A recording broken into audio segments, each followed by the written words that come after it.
Dawn reaches Giza before the city fully wakes, and for a few quiet minutes the Great Pyramid appears less like a ruin than a shape cut out of the earth itself. The desert is still cool. The limestone plateau holds the last darkness of night in its cracks and hollows.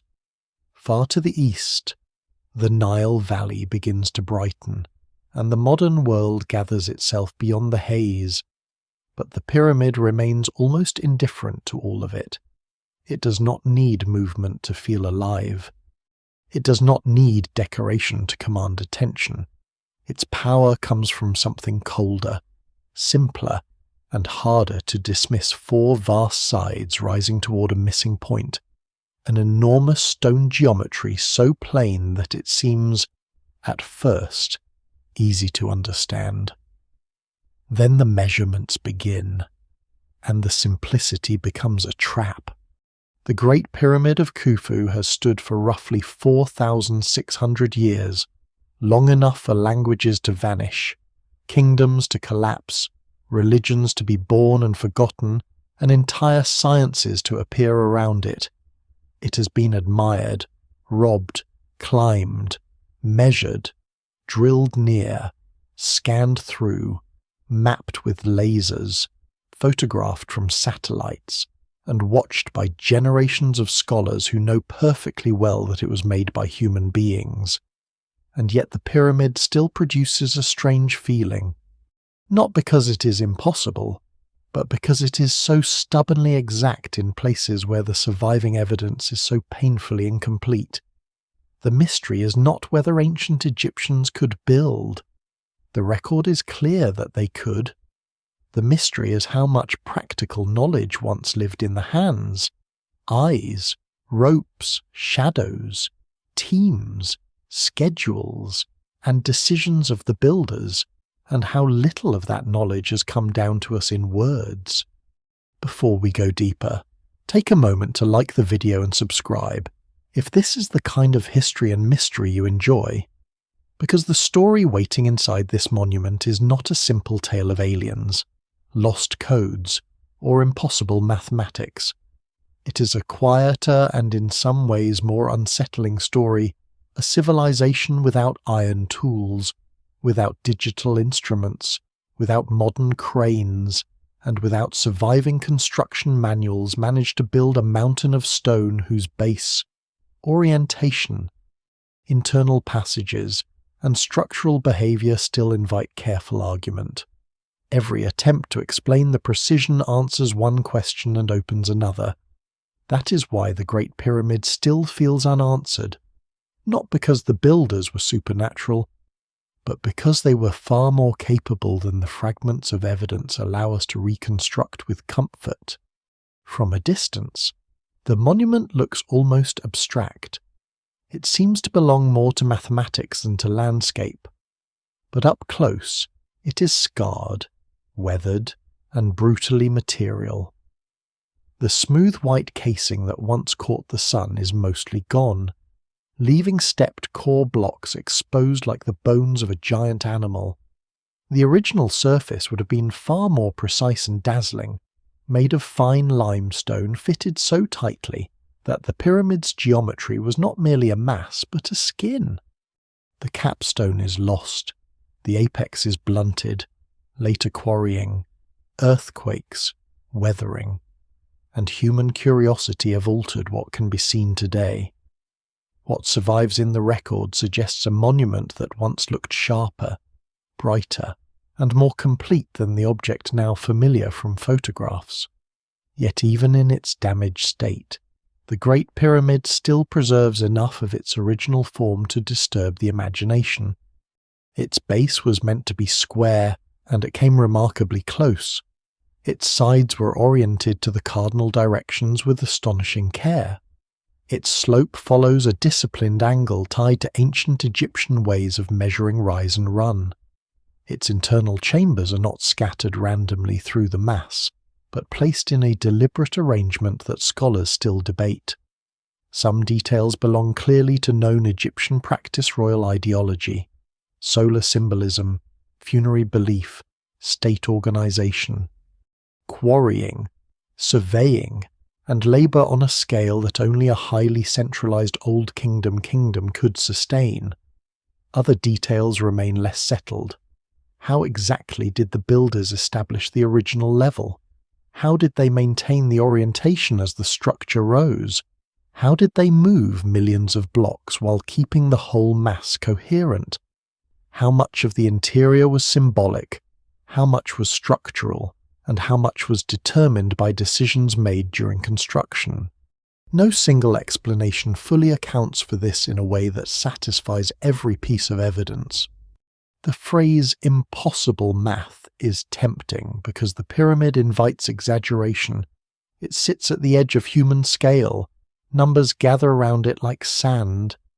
People have claimed to find pi, the golden ratio, earth measurements, cosmic calendars, hidden prophecies, and lost sciences in its proportions.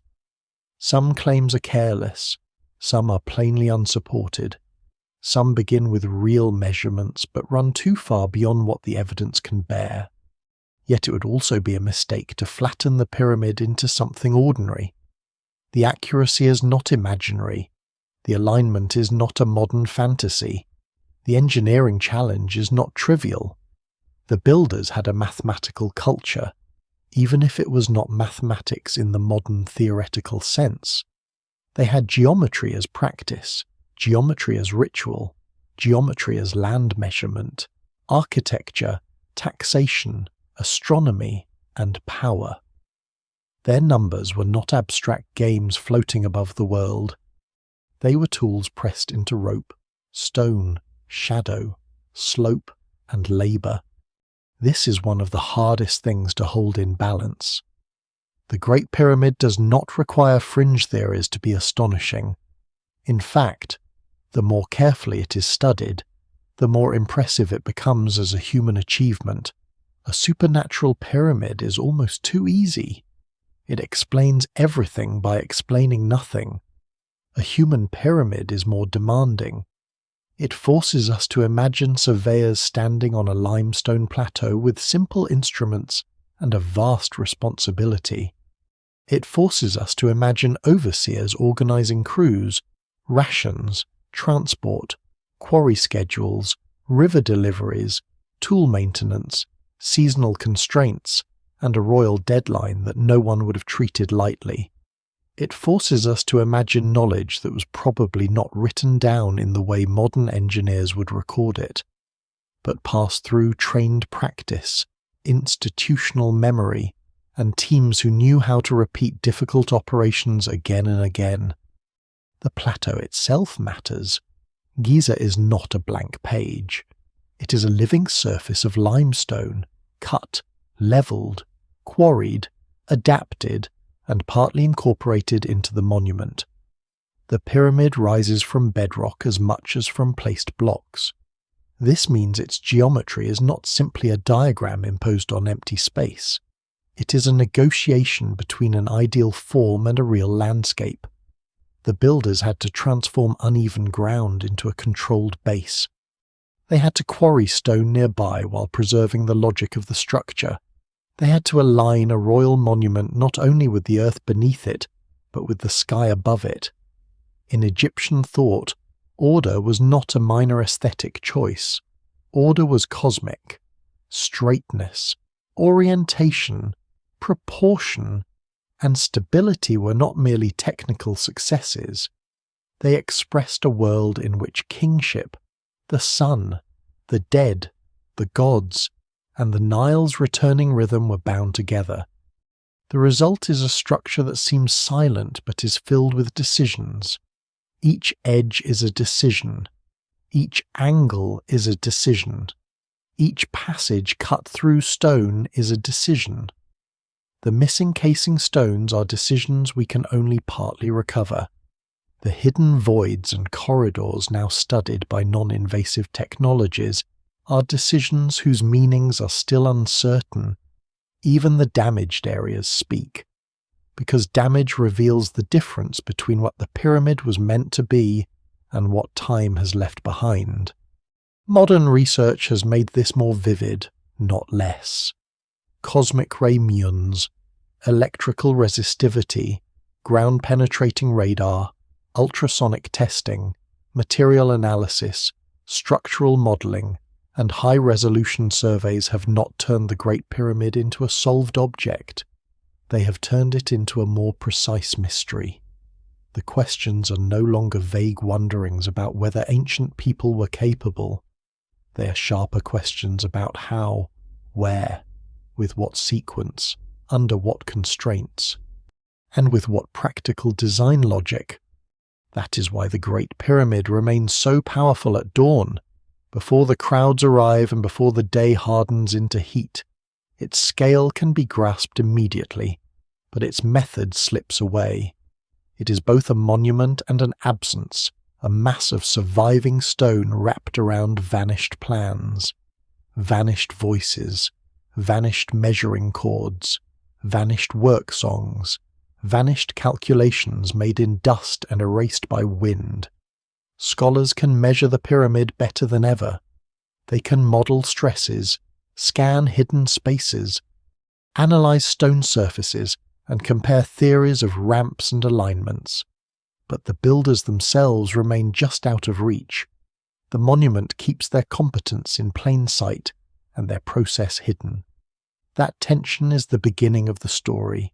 Not impossible, not magical, not fully answered.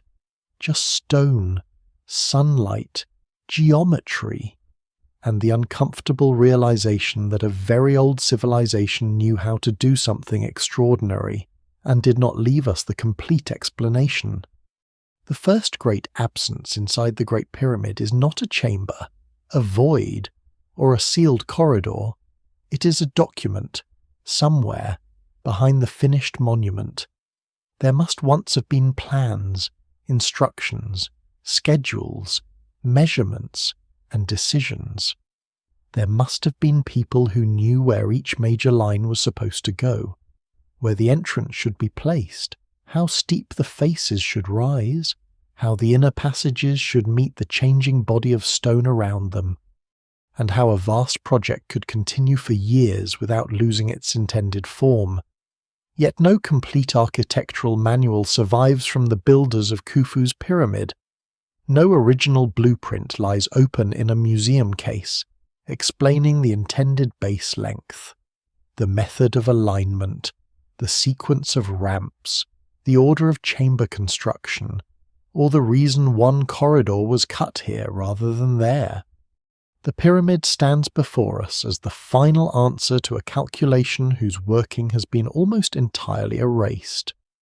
This absence shapes everything. Modern observers often imagine ancient construction as if it must have depended on one brilliant secret, one lost device, one hidden mathematical key. But the more realistic possibility is both less dramatic and more difficult to reconstruct. The Great Pyramid may have depended on a whole culture of practical knowledge that did not need to explain itself to the future. The builders did not construct the monument for archaeologists. They did not leave notes in the walls saying how to read their choices. Their aim was not to satisfy later curiosity, but to serve the living king, the divine order, the institutions of the Old Kingdom, and the eternal needs of a royal death that was expected to become something more than death. What survives in the record suggests a society capable of planning and administration at a high level. But the direct bridge between that society and the exact decisions inside the pyramid remains incomplete. So the work of understanding becomes a kind of reverse engineering. Scholars begin not with instructions, but with stone. They measure the surviving baselines and search for traces of the original casing. They examine the platform, the bedrock, the corners, the slope, the entrance, the internal passages, the relieving spaces above the king's chamber, the grand gallery, the queen's chamber, the subterranean chamber, and the places where later damage exposes older construction. Every measurement has to be handled carefully, because the pyramid today is not the pyramid as completed. Its casing stones were stripped away. Its uppermost point is gone. Some edges are damaged. Some original surfaces are buried, eroded, or interrupted by later intrusions. Even the apparent simplicity of measuring a side becomes complicated when the clean original line has vanished beneath centuries of change. The monument does not surrender its geometry at a glance. It has to be reconstructed from remnants, tolerances, scars, and probabilities. This is why modern surveys matter so deeply. They are not merely attempts to produce more impressive numbers. They are attempts to separate the original intention from the long afterlife of the monument. A missing casing stone can shift a measurement. A damaged corner can mislead the eye. A later excavation can expose something real, while also disturbing the context that would have helped explain it. The Great Pyramid is not a frozen diagram. It is an ancient structure that has endured weather. Reuse, collapse of outer material, visitors, robbery, repair, speculation, and scientific investigation. Each generation sees a slightly altered pyramid, and each generation has to ask whether a line belongs to Khufu's builders, to later destruction, to natural decay, or to the modern search for answers. The evidence remains incomplete, and that incompleteness is not a weakness of scholarship. It is the condition under which scholarship must work. The missing plans also make the pyramid unusually vulnerable to overreading. When a monument is vast, ancient, and mathematically clean, the human mind begins to connect patterns. A ratio appears, a near match emerges. A line seems to point towards something beyond itself. Soon the pyramid becomes a mirror in which different ages see different obsessions. The Greeks saw antiquity and wisdom. Medieval visitors saw marvel and legend. Early modern travellers saw measurement and sacred history. Later enthusiasts saw cosmic codes, prophecy, hidden sciences, and secret knowledge. Modern archaeology has had to work through this thick layer of interpretation, keeping what can be measured and setting aside what cannot be supported. That does not make the pyramid less mysterious. It makes the mystery more disciplined. It asks not what a number can be made to suggest, but what the builders had reason, tools, and cultural context to intend. There are, however, other documents from the Pyramid Age that help anchor the imagination. Administrative records from the Old Kingdom and related discoveries show that Egypt could organize labor, move materials, and manage teams across large distances.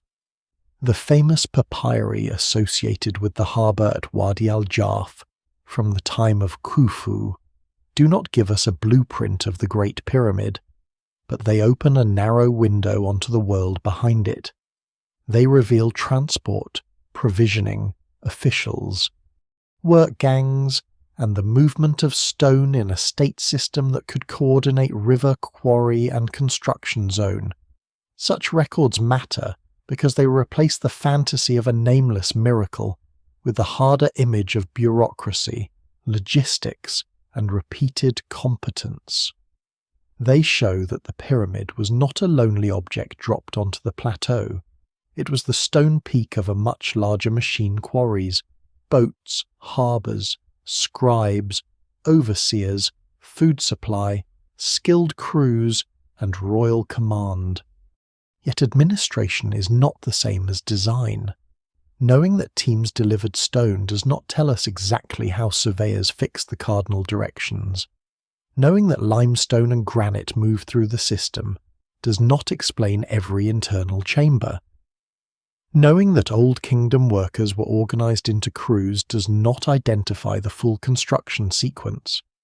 This gap between logistics and geometry is one of the reasons the pyramid continues to resist closure. The physical achievement can be placed inside a human system, but the particular design decisions still have to be inferred from the finished form. The monument is like a sentence in a language we partly understand. Enough grammar survives to read its general meaning. but some of its most important words remain blurred. Inside that blur, one has to imagine the lost planning culture of ancient Egypt. It may not have resembled modern architectural practice. There may not have been a single perfect drawing that contained the whole monument in the way a contemporary engineer would expect. Planning could have involved smaller sketches, marked surfaces, measuring cords, proportional rules, trained memory, physical models, or instructions passed through ranks of specialists. The ancient Egyptian world was deeply visual and practical. Tomb walls, reliefs, accounting marks, quarry inscriptions, and later mathematical texts show people who could record quantities, areas, slopes, and procedures. But the survival of documents is uneven and accidental. Papyrus decays, work notes are discarded, temporary marks disappear beneath finished stone. The most important knowledge may have existed in trained bodies and repeated operations rather than in preserved theory. Scholars still debate how much of the pyramid's design was fixed before work began, and how much may have evolved during construction. This does not mean the builders improvise casually. A monument of this scale cannot be the result of guesswork. It required a governing plan strong enough to hold the project together across time, labour, and height. But a governing plan does not need to be identical to a modern blueprint. It could be a system of rules, a chosen base, a chosen slope, a chosen orientation, a hierarchy of internal spaces, and a sequence of operations that trained teams could repeat. The precision may have emerged from procedure as much as from abstract calculation. A rope stretched again and again, a line sighted again and again, a level checked again and again, a corner corrected before error became irreversible. The Great Pyramid's geometry may be less like a secret equation and more like a discipline, sustained over years by people who understood that small errors at the base would become enormous failures in the sky. And this is where the silence of the plans becomes strangely powerful. If a full manual survived, the pyramid would still be magnificent, but some of its aura would change. We would read the intended slope, the alignment method, the ramp sequence, the chamber logic, and perhaps the project calendar, and much of the speculation would fall away. Instead, we have a monument that speaks through consequences. Its base tells us something about surveying. Its orientation tells us something about astronomy or shadow work. Its chambers tell us something about ritual, structure, and changing design. Its material tells us something about quarrying and transport. Its endurance tells us something about mass, stability, and the relationship between form and bedrock. But none of these voices gives the whole speech. They overlap, contradict, clarify, and leave gaps. So the unanswered geometry begins not with numbers, but with loss. The Great Pyramid is one of the most measured monuments on Earth, and one of the least explained by its own makers. The builders left a form so strong that it survived empires, but they did not leave the complete chain of reasoning that produced it. Modern science can narrow the possibilities. Archaeology can reject fantasies. Surveying can refine the dimensions. Non-invasive scanning can reveal hidden spaces. Structural modelling can test whether a proposed method could work. But the vanished plan remains vanished. What stands at Giza is therefore both evidence and enigma, a stone solution without the original problem statement, a royal machine without its manual, a piece of ancient geometry whose precision is visible precisely because the instructions have disappeared. To understand why the Great Pyramid could be precise at all, the eye has to move away from the pyramid for a while. It has to leave the clean outline against the sky and descend into the world that made such an outline possible, the river, the floodplain, the quarries, the workshops, the cattle herds, the bakeries, the scribes with their lists, the overseers watching teams come and go, the seasonal rhythm of fields and water, and the royal court that could turn religious ambition into a national engineering campaign. Khufu's pyramid was not built by geometry alone. Geometry needed a society strong enough to protect it from chaos. A perfect line means little if the stone arrives late. If the workforce is hungry, if the survey is interrupted, if the foundation is rushed, if the slope is misunderstood by one crew and corrected too late by another. The precision at Giza begins in the organization of an entire kingdom. Old Kingdom Egypt in Khufu's time is often imagined through the monument itself, as though the pyramid explains the civilization, but the relationship also works the other way around. The civilization explains the pyramid. By the 4th dynasty, Egypt has already spent generations learning how to turn royal power into stone. Earlier pyramids are not failed curiosities. They are experiments in scale, form, angle, labour, and risk at Meidum, at Dashur, and in the monuments associated with Sneferu, the father of Khufu, one can see a culture testing the limits of mass architecture. The bent pyramid, with its changed angle, is a reminder that even royal projects could confront structural problems and adapt. The red pyramid shows a more settled confidence in the true pyramid form. By the time Khufu chooses Giza, the builder's not beginning from nothing. They inherit a hard-earned tradition, one marked by success, correction, ambition, and lessons preserved not in textbooks, but in institutional memory. This matters because precision rarely appears suddenly. It accumulates. A crew that cuts blocks better this year than last year carries forward a practical improvement. A surveying team that learns how to stretch a chord, check a line, and repeat a measurement without drifting from the intended axis becomes part of a living technology. A quarry overseer who understands which limestone bed breaks cleanly and which one wastes labour is contributing to geometry before the block ever reaches the monument. The pyramid is the visible result of thousands of technical judgments that never received monuments of their own.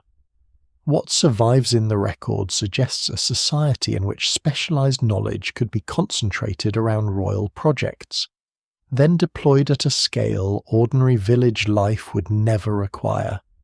The people who built the pyramid were not an anonymous swarm dragged through the desert in the old popular image of slave labour.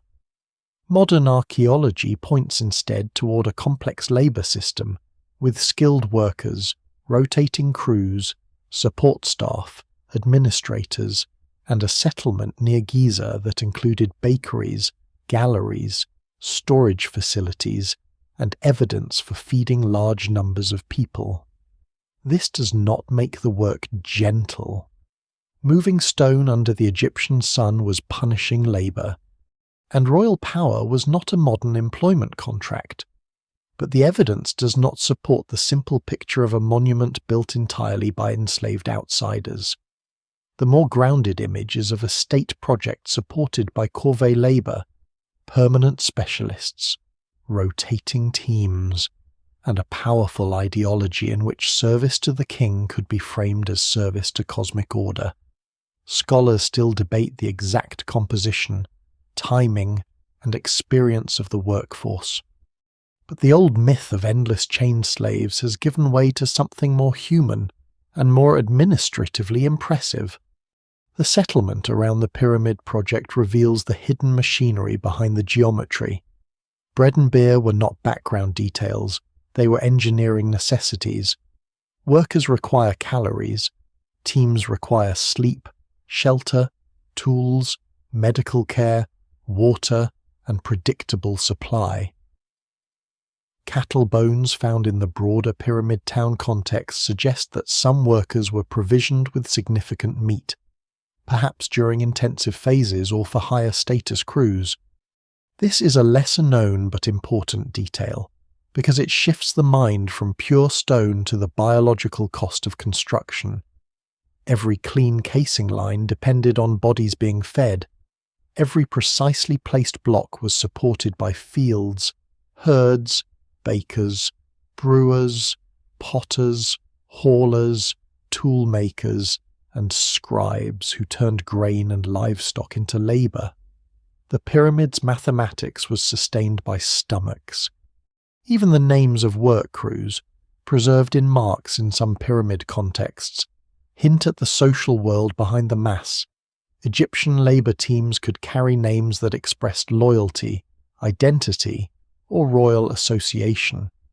They were not simply numbers. They belonged to an organised system of groups, subgroups, leaders, and accountability. A block could move through this world with marks that identified its crew or destination. A delivery could be counted. A ration could be issued. A mistake could be noticed. Precision requires this kind of social visibility. A monument of millions of stones cannot be controlled if no one knows who is responsible for what. The most astonishing tool behind the Great Pyramid may not have been a ramp, a lever, or a measuring cord, but administration, the ability to divide an impossible task into repeatable tasks small enough to be done, recorded, checked, and repeated again. The Nile makes this possible in ways that are easy to underestimate. The river is not just scenery, it is Egypt's great moving road, its calendar, its agricultural engine, and its political spine. The annual inundation reshapes work patterns, especially in a society where agricultural labour rises and falls with the flood cycle.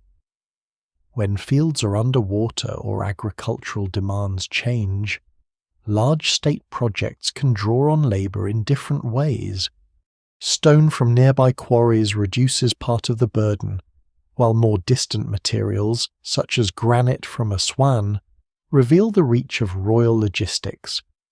To move heavy stone is not only to drag it across land, it is to time water, harbours, boats, causeways, and unloading points. Recent work on ancient Nile branches near the pyramid fields has strengthened the idea that pyramid construction was closely tied to river corridors that no longer look the way they did in Khufu's time. The Giza landscape was not the dry, isolated desert stage that many visitors imagine today. It was connected to water, cultivation, transport, and a living valley. Within that world, belief gives labour its highest justification. The pyramid is not merely a royal tomb in the modern sense of a container for remains. It is part of a sacred landscape of death, rebirth, kingship, and solar ascent. Khufu's body, rituals, cult, and eternal identity are bound to a monument that must make political and cosmic claims at once. To build such a form is to show that the king commands resources on earth and belongs to an order beyond ordinary human life. Geometry becomes authority, orientation becomes theology, stability becomes a promise. The straight edge and the controlled slope are not only technical decisions, they express a world in which order must be made visible against the threat of disorder. No single explanation fully accounts for all the symbolic layers, but it is clear that the builders were not simply stacking stone for shelter. They were constructing a royal transformation machine. This is why Khufu's pyramid cannot be understood if it is isolated from the kingdom that produced it. Its precision does not float above society like a mathematical ghost. It grows from a landscape where the Nile could move material, from villages that produced food, from scribes who managed accounts, from craftsmen who understood stone, from surveyors who trusted repeated measurement, from royal ideology that made the project urgent, and from earlier generations who had already learned painful lessons about pyramid form.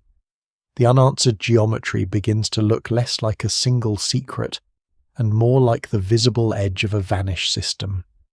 What remains is the stone. What has mostly disappeared is the human network that made the stone obey. The pyramid's geometry begins to feel different when it is seen not as an engineering problem alone, but as a royal promise made in stone. To the modern eye, its form is almost brutally simple: a square base, 4 sloping triangular faces, an apex reaching upward. But in Old Kingdom Egypt, a shape could carry more than shape. It could hold ideas about kingship, the horizon, the sun, the ordered world, and the transformation of a dead ruler into a being who no longer belonged entirely to human time. The Great Pyramid was not designed as an isolated mathematical object, even though it now invites mathematical obsession. It was part of a sacred landscape where form, direction, material, ritual, and royal authority were meant to work together. The geometry mattered because eternity, for the Egyptian king, had to be built with extraordinary care. By Khufu's reign, the pyramid form already had a deep prehistory within Egypt's royal architecture.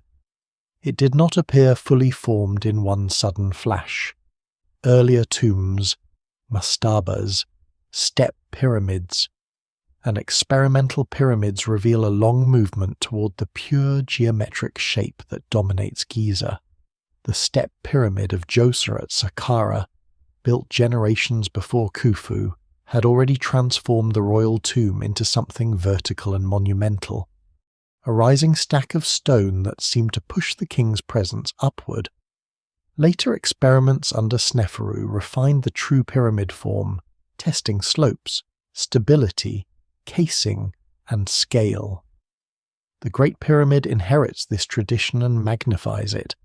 It is not simply bigger, it is more resolved. It takes an architectural idea that has been evolving for generations and gives it a severity that still feels almost abstract. This severity is part of its power. A pyramid is not a natural mountain, though it borrows the authority of one. It is a mountain disciplined by human intention. Its sides are straight where cliffs are broken. Its edges are controlled where ridges wander. Its base is squared against the world. In Egyptian thought, the ordered world had to be maintained against disorder, and royal power was deeply tied to that maintenance. The king was not merely a political ruler. He was a figure through whom cosmic balance, divine favour, and earthly administration could be joined.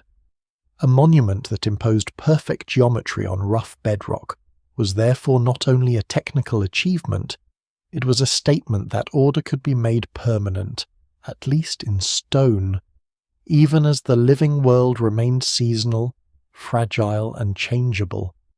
The sun likely played a central role in this meaning. The pyramid's sloping faces can be imagined as a form of ascent, a radiant incline rising toward the sky. Later Egyptian texts describe royal ascent in solar and stellar terms, and although the exact beliefs of Khufu's reign must be reconstructed with caution, the broader religious environment clearly links kingship, the afterlife, the heavens, and the daily rebirth of the sun. The pyramid may evoke the primeval mound, the first land emerging from the waters of creation, or the rays of the sun descending and ascending between sky and earth. Scholars still debate the precise symbolic emphasis in the Fourth Dynasty, because later texts cannot simply be projected backward without care. But what survives in the record suggests that the pyramid's form was not arbitrary. It belonged to a world where geometry could act as theology. This helps explain why direction mattered so much. A royal monument did not merely need to stand, it needed to stand correctly.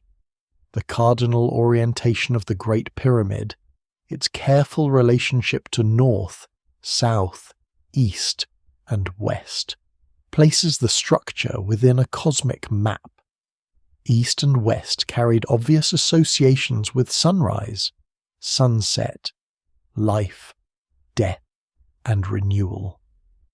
North had powerful connections with the imperishable stars, those northern stars that never sank below the horizon and could symbolize eternal endurance. South linked the monument back toward the length of Egypt, toward the Nile Valley and the older sacred geography of the kingdom. The pyramid's alignment was therefore not just surveying pride, it placed the king's eternal house within the ordered architecture of the universe. The surrounding complex deepens this picture. The Great Pyramid did not stand alone as a bare geometric mountain. It belonged to an entire funerary system, mortuary temple, causeway, valley temple, subsidiary pyramids, boat pits, cemeteries, enclosure walls, and a wider landscape of royal and elite burial. The clean pyramid shape rising above the plateau was only the most visible element of a ritual machine. Priests, offerings, processions, ceremonies, cult maintenance, and symbolic movement through space gave the monument a life after construction. A modern visitor often sees the pyramid as a static object, but in its original setting it was connected to roots, thresholds, chambers, and repeated acts that kept the king's afterlife present within the living kingdom. The geometry was not silent then. It was activated by ritual. The boat pits are especially evocative. Near the Great Pyramid, dismantled wooden boats were buried in carefully prepared pits, and one of them, reconstructed in modern times, revealed extraordinary craftsmanship. These vessels were not casual grave goods. They speak to royal travel, solar journeys, funerary movement, and the king's passage through a sacred cosmos. Their presence reminds us that the pyramid's precision was part of a larger symbolic vocabulary: stone, wood, water, sky, and direction belong together. The pyramid points upward, but the boats suggest movement across or through realms. The monument is therefore both fixed and mobile in meaning an immovable mass designed for a king whose transformed existence was imagined as an eternal journey. Inside this sacred geometry, the square base deserves attention. To modern mathematics, a square is a simple figure. To builders, it is a discipline. To a royal ideology of order, it can become a statement of control. 4 sides, 4 corners, 4 directions. The pyramid's base organizes space around the king. From that base, all faces rise toward a single point, gathering the horizontal world into a vertical climax. Even if we avoid forcing later symbolic systems too neatly onto Khufu's monument, the visual effect remains powerful. The many becomes one. The earthly plane becomes ascent. The king's tomb becomes a cosmic diagram built at architectural scale. This is not impossible math. It is meaningful geometry, and it is meaningful because it is made physically enormous. The scale also changes the emotional effect of precision. A small stone box can be carefully squared without astonishing anyone. A small ritual object can be aligned with care. But when a shape covers more than 13 acres at its base and rises higher than most structures ever built in the ancient world, small deviations become almost inevitable. Wind, heat, tool wear, uneven stone, tired crews, shifting ramps, and the limits of sight would all threaten the ideal. To preserve the appearance of a pure royal form across such size required more than belief. It required methods. Religion could demand perfection, but only surveyors, masons, haulers, planners, and overseers could bring the demand into stone. The sacred meaning of geometry therefore sharpened the engineering problem. The king's eternal form could not look careless. This may be one reason the Great Pyramid still feels so severe compared with many later monuments. Its power does not depend on carved narrative, colourful scenes, or columns shaped like plants. Those things belong richly to other Egyptian spaces, but Khufu's pyramid speaks through mass and line. It is almost mute, and that muteness gives the geometry a heavier burden. The monument's meaning has to emerge from orientation, placement, proportion, material, and the fact of endurance itself. It is royal propaganda stripped to its most elemental language. The king becomes a mountain of order. The dead ruler is no longer a fragile body hidden in darkness, but a cosmic presence made visible across the plateau. The evidence remains incomplete, especially regarding the exact rituals and beliefs of Khufu's court, but the broad intention is difficult to miss. The pyramid was built to transform death into permanence, and yet permanence was always more fragile than the form suggests. The king's body could be disturbed, temples could fall out of use, casing stones could be stripped, names could be forgotten or misread, ritual systems could collapse. Later ages could stand before the monument and know almost nothing of the precise ceremonies that once gave it meaning. The pyramid survived, but not the full world that explained it. This is one of the quiet tragedies behind its geometry. The shape endured better than the language of the shape. The stone kept the angle, the base, the orientation, and the mass, while the living interpretation thinned across centuries. So the Great Pyramid's sacred form gives the unanswered geometry another dimension. It was not precision for precision's sake. It was precision in service of royal eternity. A crooked pyramid would have been more than a technical embarrassment. It would have weakened the monument's claim to cosmic order. A poorly aligned structure would have failed to speak fully in the language of direction and sky. A form that could not endure would have betrayed the very promise it was meant to make. The builders were therefore not merely solving a construction puzzle. They were giving a king a shape that could outlast the human memory of how it was made. In that sense, they succeeded almost too well. The royal promise remains visible, but the method behind it has faded, leaving us before a monument whose geometry still does what it was meant to do. It makes time feel smaller than stone. If the pyramid's sacred meaning demanded order, the base is where that order had to become unforgiving. Everything above depends on the first decisions made at ground level. A slight error in one side, a corner set carelessly, a foundation allowed to wander from level, and the monument would carry the mistake upward until it became visible from miles away. The Great Pyramid's upper body may draw the eye toward the sky, but its deepest mathematical drama lies at the place where stone meets plateau. There, beneath the damaged edges and missing casing, scholars try to recover the original square that once governed the whole structure, and the closer they look, the more remarkable the achievement becomes. Not because it is perfect in a supernatural sense, but because it is so close to the intended ideal, at a scale where even small accuracy becomes difficult. The original base was enormous, each side stretching more than 200 meters. To make a square at that size is not the same as drawing one on a tablet or marking one in a courtyard. A person standing at one corner cannot simply see and control the opposite side in a casual way.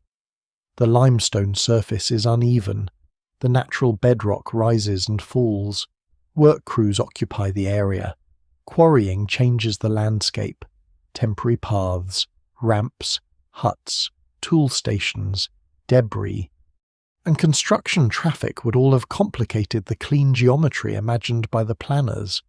And still, the pyramid's surviving evidence shows that the builders came astonishingly close to a true square. Modern surveys, especially those aimed at reconstructing the original casing line, have found small deviations, but the overall result remains one of the great examples of ancient surveying discipline. This is where the phrase impossible math begins to feel emotionally understandable, even if it should not be taken literally. The base was not laid out by machines. There was no satellite positioning, no laser level, no steel tape measure manufactured to industrial tolerances. The builders worked with cords, sighting tools, measuring rods, plumb lines, water, shadow, stars, stakes, and experience. Those instruments were simple, but simple does not mean crude. A cord stretched carefully by trained surveyors can produce a reliable line. A repeated measurement can reduce error. A level channel or water-based reference can reveal differences in height. A team that checks and rechecks before committing stone can achieve precision that seems surprising only if one underestimates patience, hierarchy, and repetition. The evidence remains incomplete, but the monument itself suggests a culture in which measurement was not improvised at the last moment. It was institutional skill. The original casing stones intensified this effect. Today the Great Pyramid is seen mostly as a stepped mass of core blocks, rougher and more broken than the finished monument. But in Khufu's time, the faces were sheathed in fine white Tura limestone, cut and placed to create smooth planes that reflected the sun with startling brightness.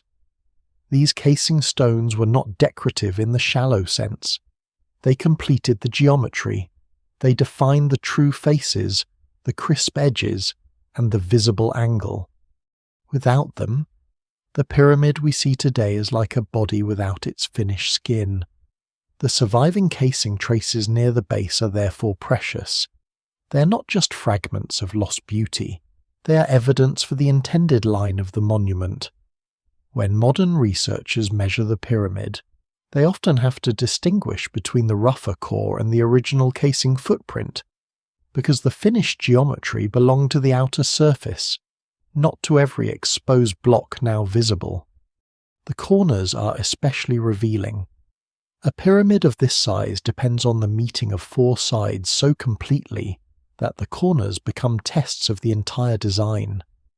If one side runs slightly long or one angle drifts, the error must be absorbed somewhere.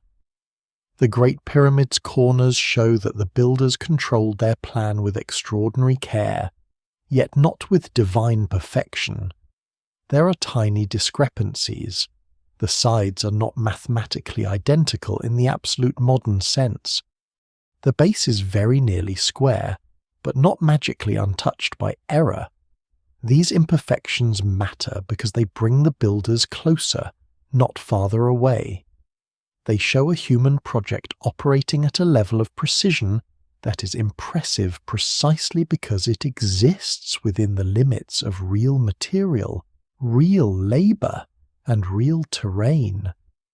The monument does not become less astonishing when its small errors are acknowledged. It becomes more believable, and therefore more astonishing. The orientation adds another layer. The pyramid is aligned very closely with the cardinal directions, with its sides facing north, south, east, and west. The error is tiny by ancient architectural standards, only a small fraction of a degree. This has long fascinated scholars and enthusiasts alike, because orientation is not an accidental byproduct of piling stone. It has to be established before construction and preserved through the work. The question is how the builders found true north so accurately. Some explanations involve observing circumpolar stars, others consider solar shadow methods, including the possibility of using an equinox procedure with a gnomon to trace east-west lines. Each model has strengths and weaknesses, and scholars still debate which method best fits the evidence, including the direction and pattern of small errors among major pyramids. But the most important point is that the required tools did not have to be exotic. A disciplined use of sky, shadow, horizon, and geometry could have brought the builders very close. The slope is another famous source of fascination. The Great Pyramid rises at an angle of about 51.8 degrees, often described through the ancient Egyptian system of the seked, a way of expressing slope by the horizontal run for a given vertical rise.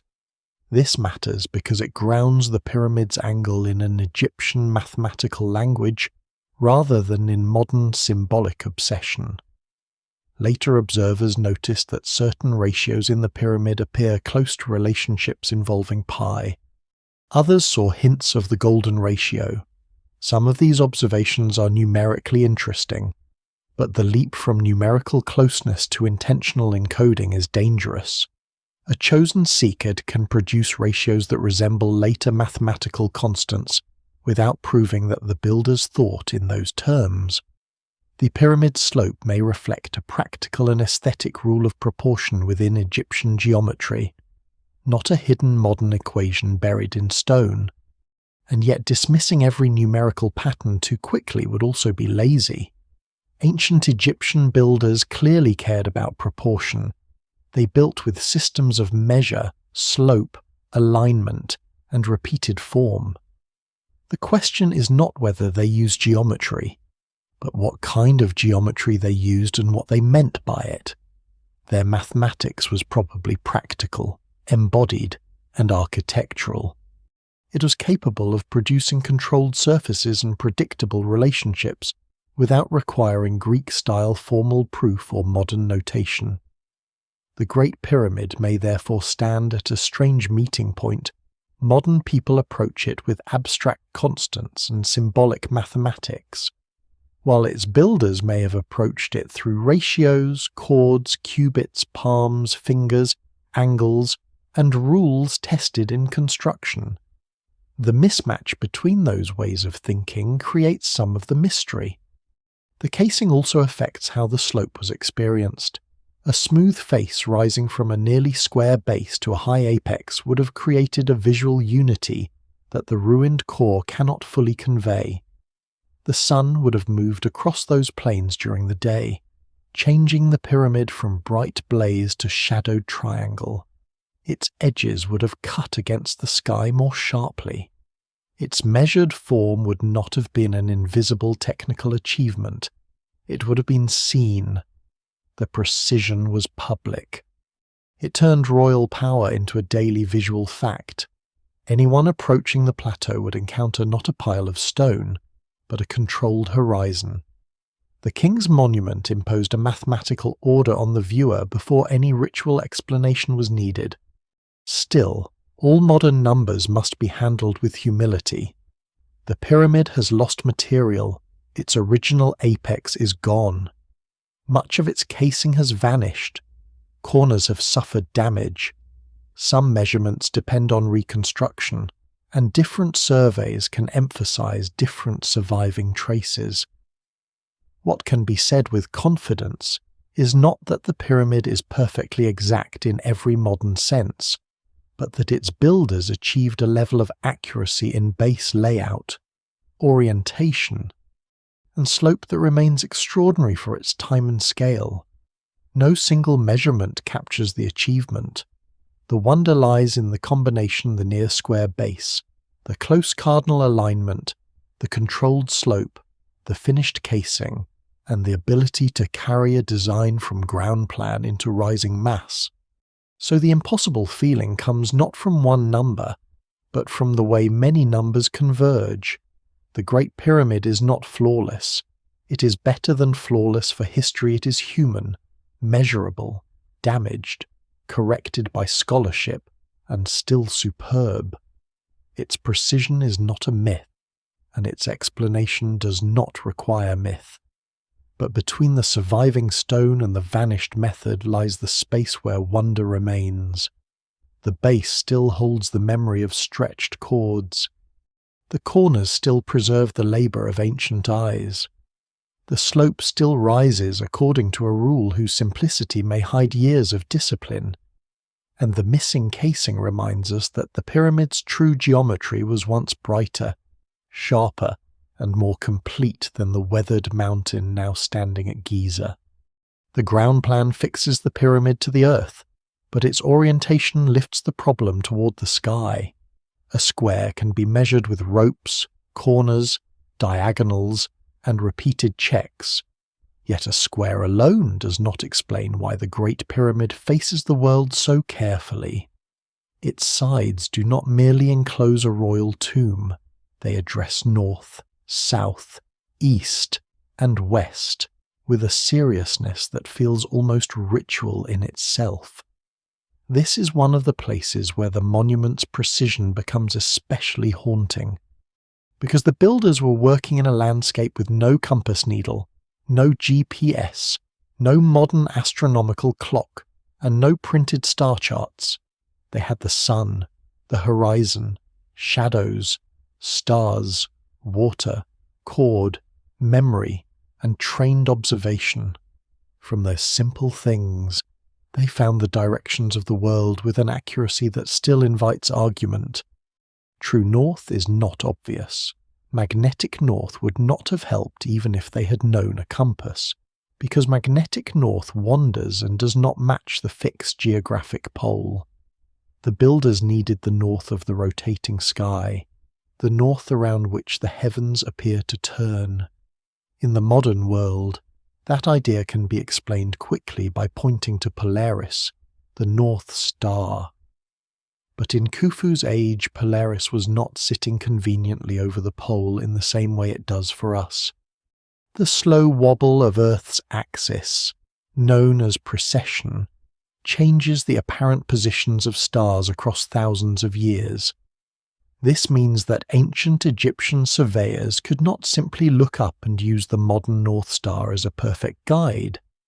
They had to work with a different sky, one in which the northern pole was marked indirectly by the motion of the circumpolar stars.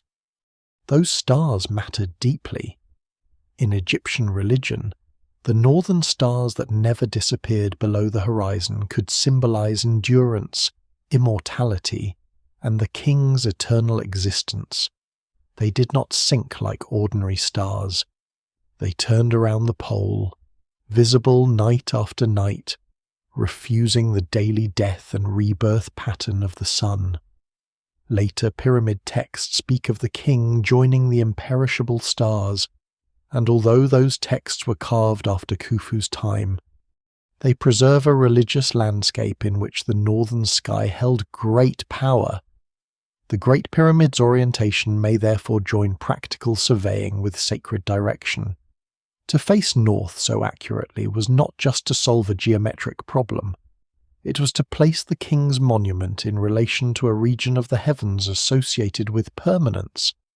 The evidence remains incomplete, and scholars still debate the exact ritual meanings active in Khufu's reign. But the connection between royal afterlife and celestial order is difficult to ignore. Several methods have been proposed for how the builders achieved the alignment. One family of explanations depends on stars. Ancient surveyors may have observed pairs of circumpolar stars as they crossed a vertical line, using a plumb line or a sighting tool to determine the direction of true north. In one influential idea, two stars on opposite sides of the celestial pole could have been watched as they aligned vertically, allowing a north-south line to be established. Another possibility is that builders tracked the rising and setting points of stars or used repeated observations around the northern horizon.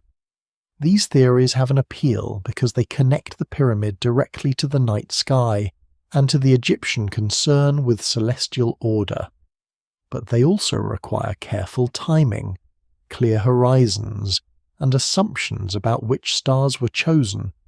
No surviving Old Kingdom instruction tells us exactly what was done, so even elegant astronomical models remain reconstructions. Another family of explanations looks to the sun and shadow. A simple vertical rod, or gnomon, can cast a shadow whose motion changes through the day. By marking the shadow at different times and using geometric procedures, a surveyor can establish an east-west line and then derive north-south from it. One especially interesting proposal involves the equinox, when day and night are nearly equal and the sun's path can produce a line close to east-west. What makes this kind of method so compelling is its simplicity. It does not require hidden technology. It does not require a lost instrument made of impossible material. It requires patience, a level surface, a vertical marker, repeated observation, and people disciplined enough to treat a shadow as a measuring tool. The astonishing part is not the complexity of the equipment, but the seriousness with which a simple procedure could be carried out. This is where the Great Pyramid quietly changes the meaning of sophistication. Modern people often equate advanced work with advanced machinery. Ancient precision, when achieved without machinery, is then mistaken for impossibility. But precision can also come from procedure. A shadow traced carefully on a prepared surface can become a line of authority. A star observed at the right moment can become a direction. A cord stretched between stakes can become architecture. The tools may be humble, but the operation is not. It requires a culture that knows when to observe, how to repeat, how to correct, how to transfer a line from a temporary measuring field to a permanent foundation, and how to preserve that orientation while hundreds or thousands of workers transform the site around it. The small error in the pyramid's orientation is part of the evidence. The Great Pyramid is close to the cardinal directions, but not perfectly aligned. That tiny deviation has become one of the most useful clues, because different alignment methods can produce different patterns of error. If several pyramids show related deviations, those patterns may hint at the technique used, or at the period when the alignment was taken. Some scholars have argued that the direction and size of these errors fit certain stellar methods. Others have shown that a solar shadow method could also produce a comparable result.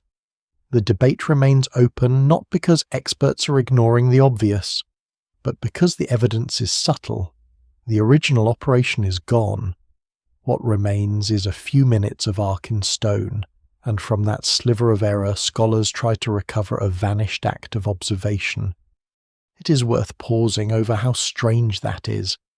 A mistake too small for most visitors to notice becomes a historical witness. If the pyramid were perfectly aligned, it might invite even more fantasy. Because it is slightly imperfect in a consistent, measurable way, it becomes more human and more informative. The deviation says that someone established a direction by a real method under real conditions. The horizon may not have been ideal. The observation may have occurred on a particular day. The transfer from observation line to construction line may have introduced a slight offset. The measuring cords may have stretched. The prepared surface may have had tiny irregularities. The error is not a failure of the pyramid. It is a fingerprint of the procedure, and like many fingerprints, it is clear enough to prove human contact, but not clear enough to identify the exact hand. Direction also shaped the internal experience of the monument. The original entrance opens on the north face, high above the base, as if the pyramid's body is addressed from that direction. From there, descending and ascending passages move through darkness into chambers whose placement has long been debated. The northern orientation may have carried symbolic weight, connecting the king's hidden path with the imperishable region of the sky. Later star shafts in the pyramid have encouraged discussion about celestial targeting. Although their exact purpose remains debated, some seem to point toward regions associated with significant stars or constellations in the ancient sky. But one must be cautious. The shafts may combine ventilation, ritual symbolism, construction logic, and later interpretation in ways that cannot be reduced to a single answer. No single explanation fully accounts for every detail. The sky itself in Khufu's time would have looked different from the sky above the modern tourist plateau. Not dramatically different to an untrained eye, but meaningfully different to anyone trying to read the heavens as a system of order. Stars stood in slightly different relationships because of precession. The horizon was less polluted by artificial light. The nights over Giza would have been dark, deep, and structurally important. The pyramid did not rise beneath a meaningless sky. It rose beneath a visible clock of turning stars and a sun that returned with devastating regularity. For a civilization organized around cycles of flood, agriculture, kingship, and ritual renewal, the sky was not decorative. It was a field of measurement and meaning. The east-west axis also belongs to this sacred geography. East is the place of sunrise, emergence, and renewal. West is the place where the sun disappears, the land of tombs, the direction of the dead. The pyramid sides participate in this daily drama without moving. Each morning the sun strikes the monument and gives its eastern face light. Each evening shadow gathers and the western world deepens. The king's tomb is therefore set within a cosmic rhythm that repeats endlessly. This may sound poetic, but it is also architectural. To align a monument is to make it interact with light in predictable ways. The changing sun becomes part of the design. The geometry is not only measured once, it is performed every day. And still, the exact method remains just beyond reach. The builders may have used stars, they may have used the sun, they may have combined methods, checking one against another.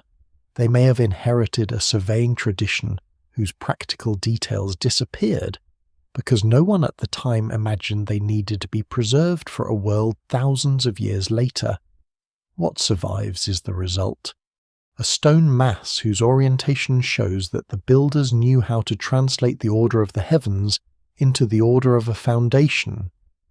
The pyramid's north is not a vague gesture. It is a disciplined alignment, and its small imperfection makes it all the more real. So the Great Pyramid stands with its faces turned not simply toward space, but toward a world view. The cardinal directions bind the monument to earth. The northern sky binds it to eternity, the sun binds it to renewal, the survey line binds it to human practice. In that meeting of rope, shadow, star, and royal ambition, the unanswered geometry becomes richer. It is no longer only a question of how ancient people found north. It is a question of how a civilization made direction sacred enough to measure with such care. The answer is partly in the sky, partly in the stone, and partly in the lost hands of surveyors who once stood on the plateau before the pyramid rose, watching a shadow lengthen or a star turn, deciding where eternity should begin. The pyramid's direction binds it to the sky, but its slope gives it its voice. From the base, the Great Pyramid rises at an angle that feels neither too steep nor too low, neither squat like an earthwork nor dangerously sharp like an unstable spike. It has the calm authority of a shape whose proportions were chosen with care. The angle is usually given at a little under 52 degrees, but the modern number is only one way of describing it. Khufu's builders would not have spoken of degrees in the modern sense. They lived in a mathematical world of cubits, palms, fingers, ropes, grids, and practical ratios. To understand the hidden logic of the pyramid's slope, the mind has to step away from modern trigonometry and enter a different kind of geometry, one less abstract on paper but deeply effective in stone. In ancient Egyptian building practice, slope could be expressed through the sikha, a measure that describes how far a sloping face runs horizontally for a given vertical rise. In simple terms, it is a way of controlling incline through rise and run, through the relationship between height and half base. This system appears in later Egyptian mathematical texts, and while those texts come after Khufu's time, They preserve a kind of practical reasoning that helps explain how pyramid builders could think about angle without needing modern angle notation. A chosen seed could guide the masons and surveyors as the monument rose. It could translate a royal design into a repeated operation for so much vertical height. There must be so much inward movement. That is not crude approximation. It is a powerful architectural rule. The often discussed slope of the Great Pyramid corresponds closely to a seat of 5.5 palms for each royal cubit of rise. This may sound modest, almost disappointingly practical, compared with claims about hidden cosmic mathematics. Yet it is precisely this practicality that makes the pyramid more impressive, a ratio that can be taught, repeated, checked, and built is far more useful on a construction site than a mystical constant no one can measure in the dust. The builders did not need to write an equation for the whole monument every morning. They needed a rule that could survive translation from planners to foremen, from surveyors to stonecutters, from the lower courses to the rising faces. The sect offered a way to make slope portable. It turned geometry into procedure. This does not mean the slope was chosen casually. The angle affects everything. If the pyramid rises too steeply, the mass becomes more difficult to stabilize, the working surfaces become more dangerous, and the upper courses become increasingly demanding. If it rises too shallowly, the monument loses height and visual force, spreading across the plateau without the same upward command. The chosen slope balances visibility, stability, material volume, and symbolic effect. It creates a form that is enormous but not clumsy, severe but not fragile. Scholars still debate exactly how much of this balance was driven by engineering, religious symbolism, inherited tradition, aesthetic preference, or the desire to surpass earlier pyramids. The evidence remains incomplete, but the result suggests a design culture that understood proportion as something both practical and meaningful. The Great Pyramid was not the first attempt to find such a balance. Earlier 4th Dynasty pyramids show that slope was a live architectural problem. Sneferu's bent pyramid, with its dramatic change of angle partway up, is one of the clearest reminders that pyramid geometry had consequences. A line drawn too boldly in royal ambition could meet the stubborn reality of stone. The Red Pyramid, lower and more stable in slope, suggests adjustment and learning. Khufu's pyramid stands after these experiments, and its chosen angle may reflect confidence built from previous successes and warnings. The pyramid field becomes, in this sense, a record of mathematical evolution. Not theoretical mathematics in the modern classroom sense, but tested geometry, where every misjudgment weighed thousands of tons. Later observers, however, often wanted more than tested geometry. They saw in the Great Pyramid a numerical magnet. One of the most famous claims concerns pi. If one compares the pyramid's perimeter to its height, the relationship comes close to a value involving 2 times pi. This has led many writers to claim that the builders intentionally encoded pi into the monument. The observation is interesting, but caution is essential. A pyramid designed with a particular seat can naturally produce ratios that resemble pi without proving that the builders possessed or intended the modern mathematical constant. To say that the pyramid's proportions approximate a pi relationship is not the same as saying that Khufu's architects set out to preserve pi in stone. No single explanation fully accounts for why the chosen ratio was selected, but the simplest Egyptian explanation begins with slope, not hidden modern notation. The golden ratio has also been drawn into the pyramid's legend. Some measurements can be arranged to produce relationships that seem to echo it, and the Great Pyramid's fame makes such patterns irresistible. But here again, resemblance is not proof of intention. Ancient buildings can generate many ratios, especially when they are large, symmetrical, and carefully proportioned.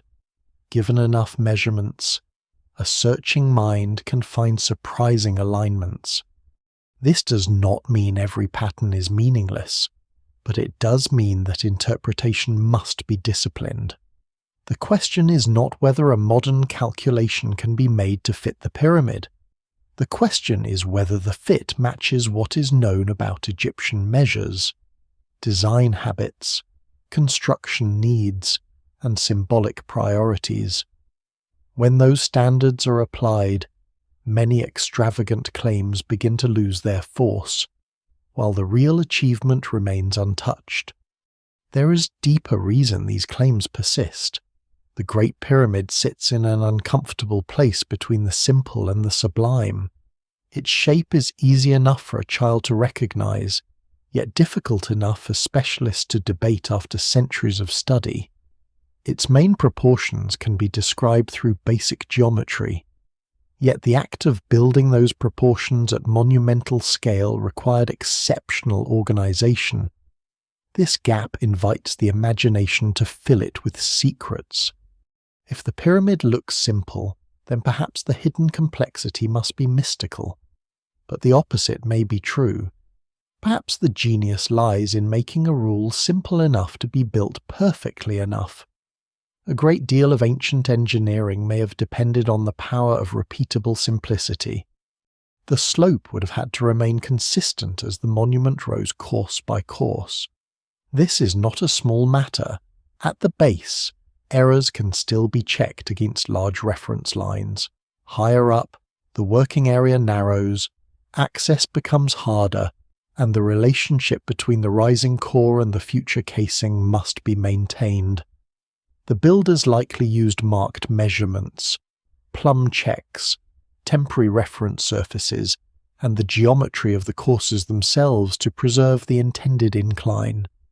The casing stones, especially near the base where some survive or have left traces, show the intended final plane more clearly than the exposed core does today.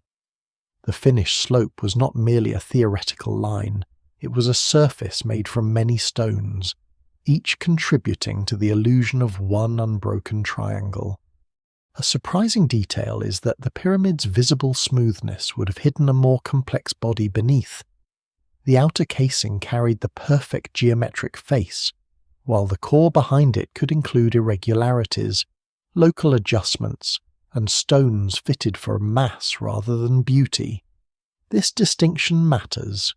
The Great Pyramid's precision was partly a precision of final surface. Like many great buildings, it used different standards for different zones. The sacred exterior had to speak in clean lines. Hidden interior mass had to support, fill, and endure. That does not reduce the achievement. It shows intelligence in the allocation of effort. Precision was placed where it mattered most in base, orientation, slope, passage lines, chambers, and the surfaces that defined the royal form. The slope also controlled the monument's encounter with light.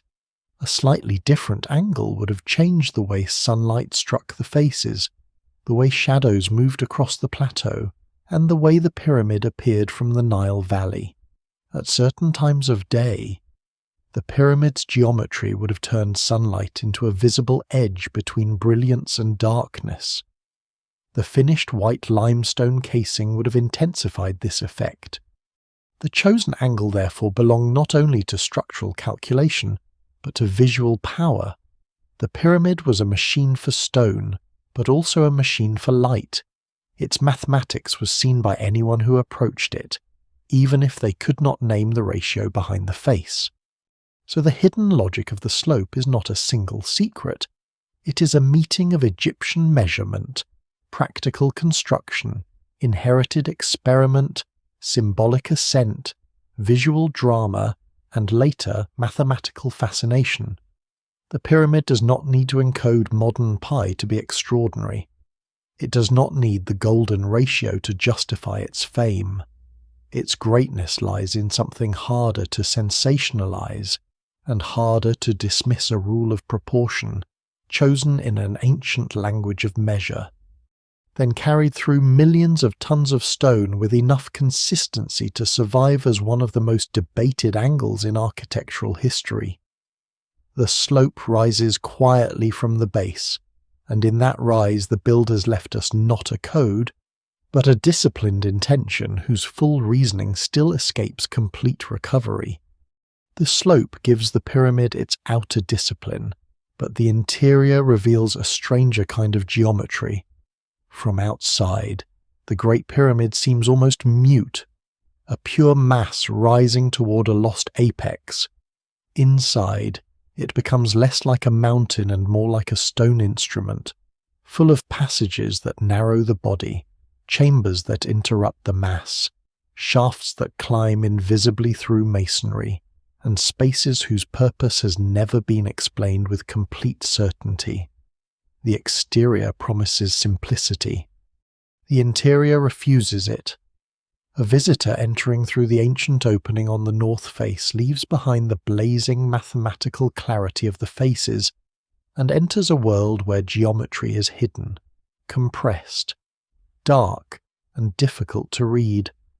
The original entrance is placed on the north side, above the base, not at ground level. The internal journey begins within the body of the pyramid, not outside it. The descending passage cuts downward through masonry and bedrock toward the subterranean chamber, a rough, unfinished-looking space deep below the monument. Its presence has long troubled simple explanations. If the pyramid was designed only as a straightforward tomb, why include a chamber so low, so stark, and seemingly incomplete? Some scholars see it as an abandoned burial chamber from an earlier design stage. Others consider it symbolic, practical, or connected to changes in plan as the pyramid rose. The evidence remains incomplete. But the chamber is important because it suggests that the interior was not merely a neat diagram, executed without revision. It may preserve traces of decisions made, reconsidered, or overtaken by a more ambitious design. From the descending passage, the ascending passage moves upward into the pyramid's body, and the experience changes. The movement from downward descent to upward ascent feels almost ritual, even before interpretation begins. The stone confines the body. The passage is steep, narrow, and precise enough to make the visitor aware of being guided by a line rather than a room. This is not architecture of comfort, it is architecture of direction. Every angle controls movement. Every surface presses the traveller into the pyramid's intended path. Whether one emphasizes funerary symbolism, construction sequence, or practical access, the geometry creates a physical drama. One path leads into the earth, another rises toward the monument's higher chambers, and the king's hidden world is reached not by open halls but through constrained motion. The Grand Gallery is the most astonishing interior space in this ascent. After the tight passage, it opens suddenly into a high, corbelled corridor, still sloping upward, its walls stepping inward as they rise. The exterior gives no hint that such a steep, stone-lined gallery exists within the mass. Its function remains debated. It may have served a role in construction, perhaps connected to the movement or placement of heavy blocking stones. It may have had symbolic significance as part of the royal passage toward the burial chamber. It may have combined practical and ritual meanings in ways modern categories separate too sharply. No single explanation fully accounts for its slots, benches, corbelled form, and relationship to the passages around it. What can be said is that the Grand Gallery is not an accidental void. It is one of the clearest signs that the pyramid's interior geometry was planned with extraordinary intention. At the top of this upward route lies the king's chamber, built not of local limestone but of granite brought from Aswan, far to the south. This material choice alone changes the meaning of the room. Granite is harder, heavier, and visually distinct from the limestone mass around it. The chamber is severe, rectangular, and almost bare, containing the famous stone sarcophagus.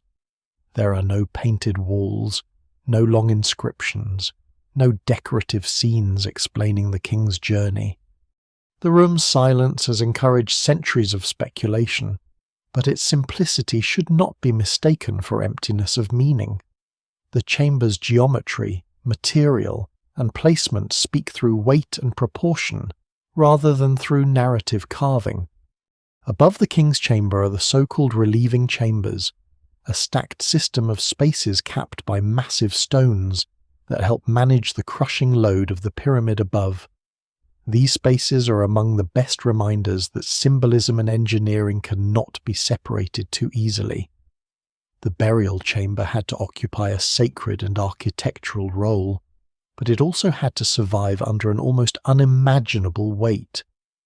Later explorers found quarry marks and crew names in these upper spaces, traces never meant for public view, and they are precious because they reveal workers inside the hidden anatomy of the monument.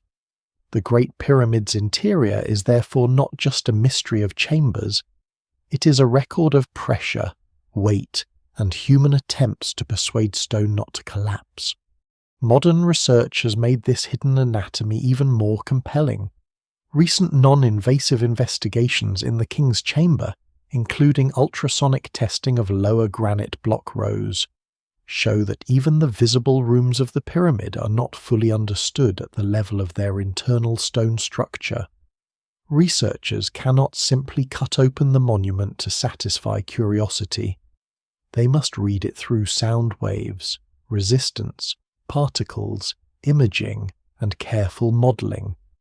The pyramid was built with ancient tools and human hands, but today it is studied with technologies that treat stone almost like a living body, searching for hidden joints, internal features, fractures, and variations without harming the monument. The so-called Queen's Chamber adds another layer of uncertainty. Its name is misleading, inherited from later interpretation rather than firm evidence that a queen was buried there. The chamber sits lower than the King's Chamber, along a different internal route, and contains a niche whose purpose is debated. Its shafts, unlike those of the King's Chamber, do not open to the exterior in a simple way, and robotic explorations have revealed blocking stones and features that only deepen the puzzle. Were these shafts symbolic channels, ventilation attempts, construction features, or ritual devices connected to the king's afterlife? Scholars still debate the issue. The Queen's Chamber demonstrates how an interior space can be physically measured and still conceptually elusive. This uncertainty has only grown with discoveries associated with ScanPyramids. Muon radiography and other non-destructive methods have identified previously unknown voids or corridor-like structures, including the north face corridor near the entrance zone and a larger void above the Grand Gallery. These discoveries matter not because they prove hidden treasure, but because they show that the pyramid's internal architecture is still not fully mapped in the ordinary human sense. Spaces can exist inside the mass for structural, constructional, or symbolic reasons, and modern instruments may detect their shape long before scholars can explain their purpose. The north face corridor reminds us that a monument study for generations can still contain architectural facts hidden only a short distance behind stone. The interior of the Great Pyramid therefore complicates every simple story. It is not just a tomb, though burial and royal afterlife stand at its centre. It is not just an engineering shell, though load distribution and construction logic are everywhere. It is not just a cosmic diagram, though skyward shafts and cardinal orientation invite that reading. It is all of these at once, and perhaps more. A passage could be practical and sacred. A chamber could be structural and ritual. A void could relieve weight, guide construction, or participate in an architectural symbolism we only partly understand. Outside, the monument declares order in sunlight. Inside, it preserves uncertainty in darkness. What survives in the record suggests a design of remarkable control, but not one whose every intention can be recovered. The pyramid is not empty at its heart. It is crowded with decisions, and some are still waiting for an explanation that fits the stone without forcing it to speak more clearly than it can. The more closely the Great Pyramid is studied, the more misleading the word primitive becomes. Khufu's builders did not have iron chisels, steel cranes, electric saws, diamond drills, concrete pumps, laser levels, or computer models. They worked in a world of copper, stone, wood, rope, water, shadows, and trained bodies. Yet those materials were not signs of incompetence. They were the working vocabulary of an engineering tradition adapted to Egyptian stone, climate, labour, and scale. The question is not whether a copper tool can behave like a modern steel tool. It cannot. The question is how a society used the tools it did have with enough patience, specialization, and organization to achieve effects that still appear severe and exact after more than 4 millennia. The answer begins with a different understanding of precision, not as the product of one miraculous instrument, but as the result of thousands of controlled acts repeated with discipline. Copper was important, but it was never alone. In popular imagination, the phrase copper tools can sound almost absurd beside the granite of the king's chamber or the scale of the pyramid's limestone mass. Copper is softer than iron. It wears down quickly. It seems unequal to the task. But ancient stoneworking did not depend only on a metal edge biting directly into stone as if it were modern machinery. Copper saws and drills could be used with abrasive sand, especially quartz-rich sand, which did much of the cutting work. The copper held and moved the abrasive, the sand ground the stone. The tool was not merely the metal object, but the entire system: copper, abrasive, pressure, water, rhythm, time, replacement, and skilled hands that knew how the material responded. This is a lesser-known but crucial point. The cutting power lay partly in grains of hard sand, small enough to be ignored by the eye, but relentless when moved again and again across stone. For limestone, the challenge was different from granite. Much of the Great Pyramid's core was made from local limestone quarried from the Giza Plateau itself. This stone could be cut, levered, shaped, and transported more efficiently than the harder stones used in selected interior spaces. The fine casing limestone came from Tura, across the Nile, and required a higher level of finish. Granite, brought from Aswan, was far more demanding. For granite, dolerite pounders were essential. These hard stone hammers, found in ancient quarry contexts, could batter granite surfaces and detach blocks through repeated impact. The work was slow, loud, and physically severe, but it was possible. The marks left in Egyptian quarries show not fantasy, but labour grooves, trenches, tool scars, unfinished blocks, and the unmistakable evidence of people solving stone through persistence rather than magic. This matters for the Great Pyramid's precision because tool capability shapes design. A builder does not need every block in the core to be finished like a jewel. The standards can vary according to function. Rougher core blocks provide mass.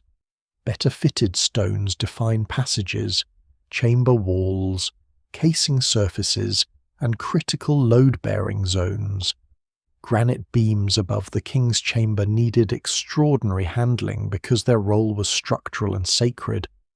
Casing stones required careful finishing because they made the visible geometric plane.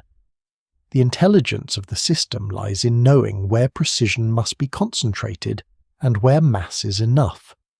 The pyramid's final form was not produced by making every hidden surface perfect. It was produced by controlling the surfaces and relationships that mattered most. Ropes were another central technology. A rope can seem humble, but in a world before engines it was one of the great instruments of force and measurement. Ropes could pull sledges, mark straight lines, define distances, set grids, transfer measurements, and organize groups of workers into a single moving body. Ancient Egyptian rope stretchers were not metaphorical figures of speech. They belonged to the practical and ceremonial world of measurement. A stretched cord can establish a line with impressive accuracy if it is made, tensioned, marked, and used by trained people. But ropes also stretch, shrink, wear, and respond to moisture. This means accuracy required care. Measurements had to be checked, not merely taken. A cord was useful because people knew its limits, and because procedure could compensate for them. The evidence remains incomplete, but the pyramid's geometry strongly suggests repeated checking rather than blind trust in a single measurement. Leveling the base was one of the most difficult and debated problems. The builders had to establish a foundation plane across an enormous area of natural limestone. Some scholars have proposed that water may have played a role, perhaps through channels, trenches, basins, or other methods that allowed a level reference to be established. Water finds its level, and this simple fact has made it a powerful tool in many building traditions. But the exact method used at Giza is not securely known. Some reconstructions imagine water-filled trenches around the platform. Others emphasize careful cutting, measuring, sighting, and comparison across the bedrock. No single explanation fully accounts for every practical detail. What is clear is that the builders did not simply accept the plateau as they found it. They cut, prepared, adapted, and incorporated the living rock into the monument's controlled geometry. Sighting instruments would have helped translate observation into lines. Simple tools such as plumb bobs, sighting rods, Mercat-like devices known from later contexts, and straight edges could allow surveyors to align, check verticality, and observe celestial or solar references. The tools do not need to be complex to be powerful. A plumb line is just a weight and a chord, but gravity makes it honest.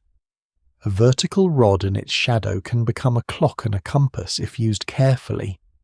A straight sight line between two marked points can organize a building larger than a village. What separates casual use from architectural precision is the discipline of procedure preparing the surface, repeating the observation, recording the result, correcting the error, and transferring the line without losing the original intention. Wood also played a quiet role, though much of it has vanished. Wooden sledges, levers, rollers in some contexts, ramps reinforced with timber, pegs, frames, and scaffolding elements would have been part of the construction environment. Egypt was not rich in large timber compared with some other regions, so wood had to be used carefully, repaired, reused, and supplemented with rope, mud brick, stone chips, and packed earth. This scarcity may have encouraged efficient methods rather than prevented large construction. The pyramid was not built by one tool category. It was built by combinations, sledges pulled over prepared tracks, lubricated surfaces in some transport contexts, levers adjusting blocks into final position, packing stones correcting height, gypsum mortar filling irregularities, and teams communicating through signals, rhythm, and long practice. The use of mortar is another detail that complicates the idea of perfect block fitting. The Great Pyramid is often imagined as if every stone were fitted seamlessly to every other stone, but the reality is more varied. Gypsum-based mortar was used in large quantities, especially within the core. It could help bed stones, fill gaps, and stabilize irregular contacts. This does not diminish the precision of the casing or the major lines. It shows that the builders were practical. They did not waste extreme finishing where mortar and mass could do the job. They focused labor where exactness served structure, appearance, ritual, or alignment. In engineering, that is not a flaw, it is judgment. When these tools are imagined together, the pyramid becomes less impossible and more impressive. The builders did not need iron if they had an entire technical culture adapted to stone. They did not need lasers if they had reliable sighting, repeated measurement, and correction.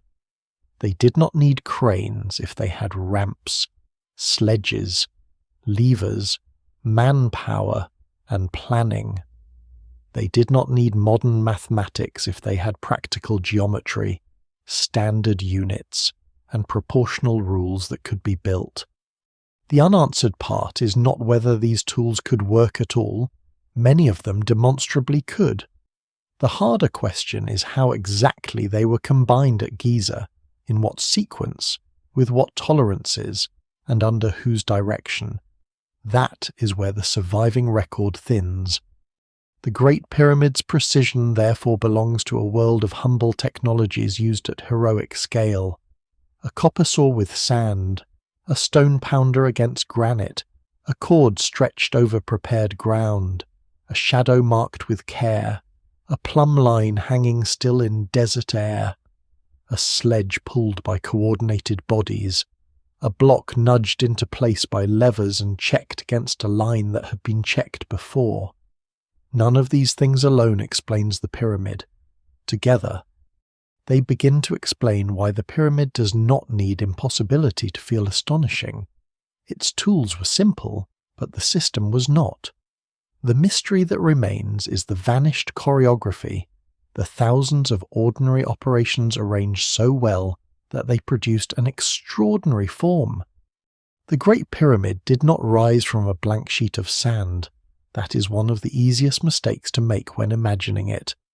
In photographs, the pyramid seems to stand on a clean desert stage, as though ancient surveyors walked onto an empty plain, drew a square, and began stacking stone. But Giza was never empty in that way. It was a limestone plateau, uneven, fractured, layered, and already shaped by geology long before Khufu's builders arrived. The ground had ridges, slopes, natural shelves, harder and softer beds of rock, and places where the stone could be cut directly from the earth. The builders were not simply placing geometry onto a neutral surface. They were forcing geometry into conversation with the living plateau, and the traces of that conversation still lie beneath the monument's damaged edges, exposed bedrock, quarry scars, and hidden foundations. This matters because the first act of building was also an act of landscape transformation. The pyramid's ideal form demanded a controlled base, but the plateau offered irregular stone. Surveyors had to establish a square and a level reference across natural ground that did not naturally obey either. Quarrymen had to remove material where the bedrock stood too high, fill or build where it dipped too low, and decide which parts of the natural rock could be incorporated into the monument itself. The Great Pyramid is often imagined as millions of separate blocks stacked from the bottom upward, and in broad terms that is true, but the reality is more complex. Parts of the central mass appear to include the natural bedrock core of the plateau, shaped and surrounded by masonry. The pyramid is therefore not only built on Giza, it is partly built out of Giza. That detail changes the monument's geometry in a subtle way. The builders were not only creating a square footprint on top of the rock, They were converting rock into architecture. Natural bedrock could reduce the amount of stone that needed to be quarried, moved, and lifted, especially in the lower central mass. It could also provide stability if handled properly. But bedrock is not automatically cooperative. A natural mound inside the pyramid would have to be understood, cut, integrated, and hidden within the intended form. It might solve one problem while creating others. The casing line still had to be true. The passages still had to find their way through or around the mass. The foundation still had to support the load.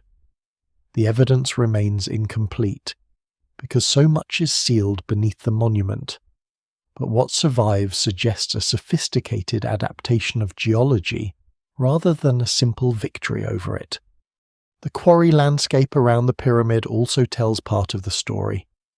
Much of the core limestone came from nearby, and quarrying was not separate from construction.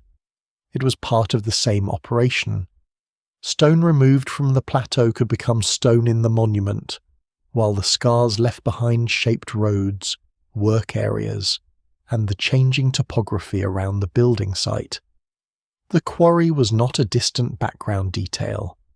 It was the pyramid's expanding wound and its source of growth at the same time. Every block cut from the ground changed the working landscape.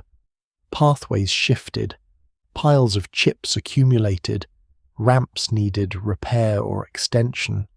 Temporary surfaces were created and destroyed. The surveyor's clean geometric intentions had to survive inside a site that was constantly being altered by its own success. This is one of the underappreciated challenges of ancient precision. A modern plan can be protected by instruments, fixed control points, and machinery that returns again and again to the same coordinates. At Giza, the control system had to endure dust, labour, quarrying, transport, and the rising monument itself. Reference lines that were useful early in construction could be buried or blocked later. Corners that were accessible at the beginning became harder to read as debris, ramps, and casing work developed. A line established on the ground had to be carried upward through courses of stone. A slope had to remain consistent even as the pyramid's working surface narrowed. The builders needed not just an original survey, but a way of preserving the survey through change. They may have done this through repeated checks from multiple reference points. A pyramid offers its own geometry as it rises. Once the base, corners, and slope are established, each new course can be compared with the intended inward step. Edges can be watched. Diagonals can be tested. Casing stones can provide a finished line in key areas. Measurements can be transferred from lower reference surfaces to higher ones. The exact procedures remain debated, but the overall logic is clear. Precision had to be maintained by repetition, not assumed from the first layout alone. The pyramid was not made accurate once. It had to be kept accurate thousands of times. The living plateau also affected the internal passages. Cutting a descending corridor into bedrock is different from laying a passage through stacked masonry. The descending passage begins in the pyramid's northern body and continues into the natural rock below, binding the monument to the ground in a very literal way. The subterranean chamber, rough and unfinished in appearance, preserves something of this encounter between planned architecture and resistant geology.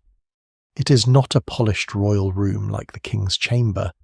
It feels more like an argument with the earth.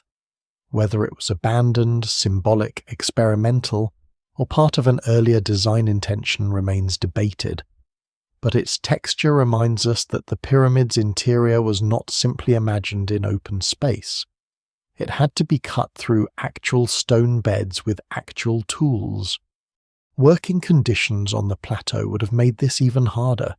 Heat expands materials, dust obscures lines, wind moves sand and grit into prepared surfaces. Workers, sledges, ropes, tools, food supplies, water carriers, and overseers fill the site with movement. The pyramid is often treated as a finished object, but during construction it was a crowded, changing, noisy environment. Measurements had to be made in that world, not in the silence of a modern diagram. Surveyors needed areas cleared, lines needed protection, mistakes needed detection before they became built into the monument. It is easy to admire the final geometry and forget that it emerged from a place of dust, impact, shouting, dragging, pounding, and constant adjustment. The builders also had to decide where perfection was necessary and where adaptation was acceptable. The bedrock below did not need to be beautiful. Quarry scars did not need to be erased if they lay outside the finished sacred form. Hidden packing and levelling work could be practical rather than elegant.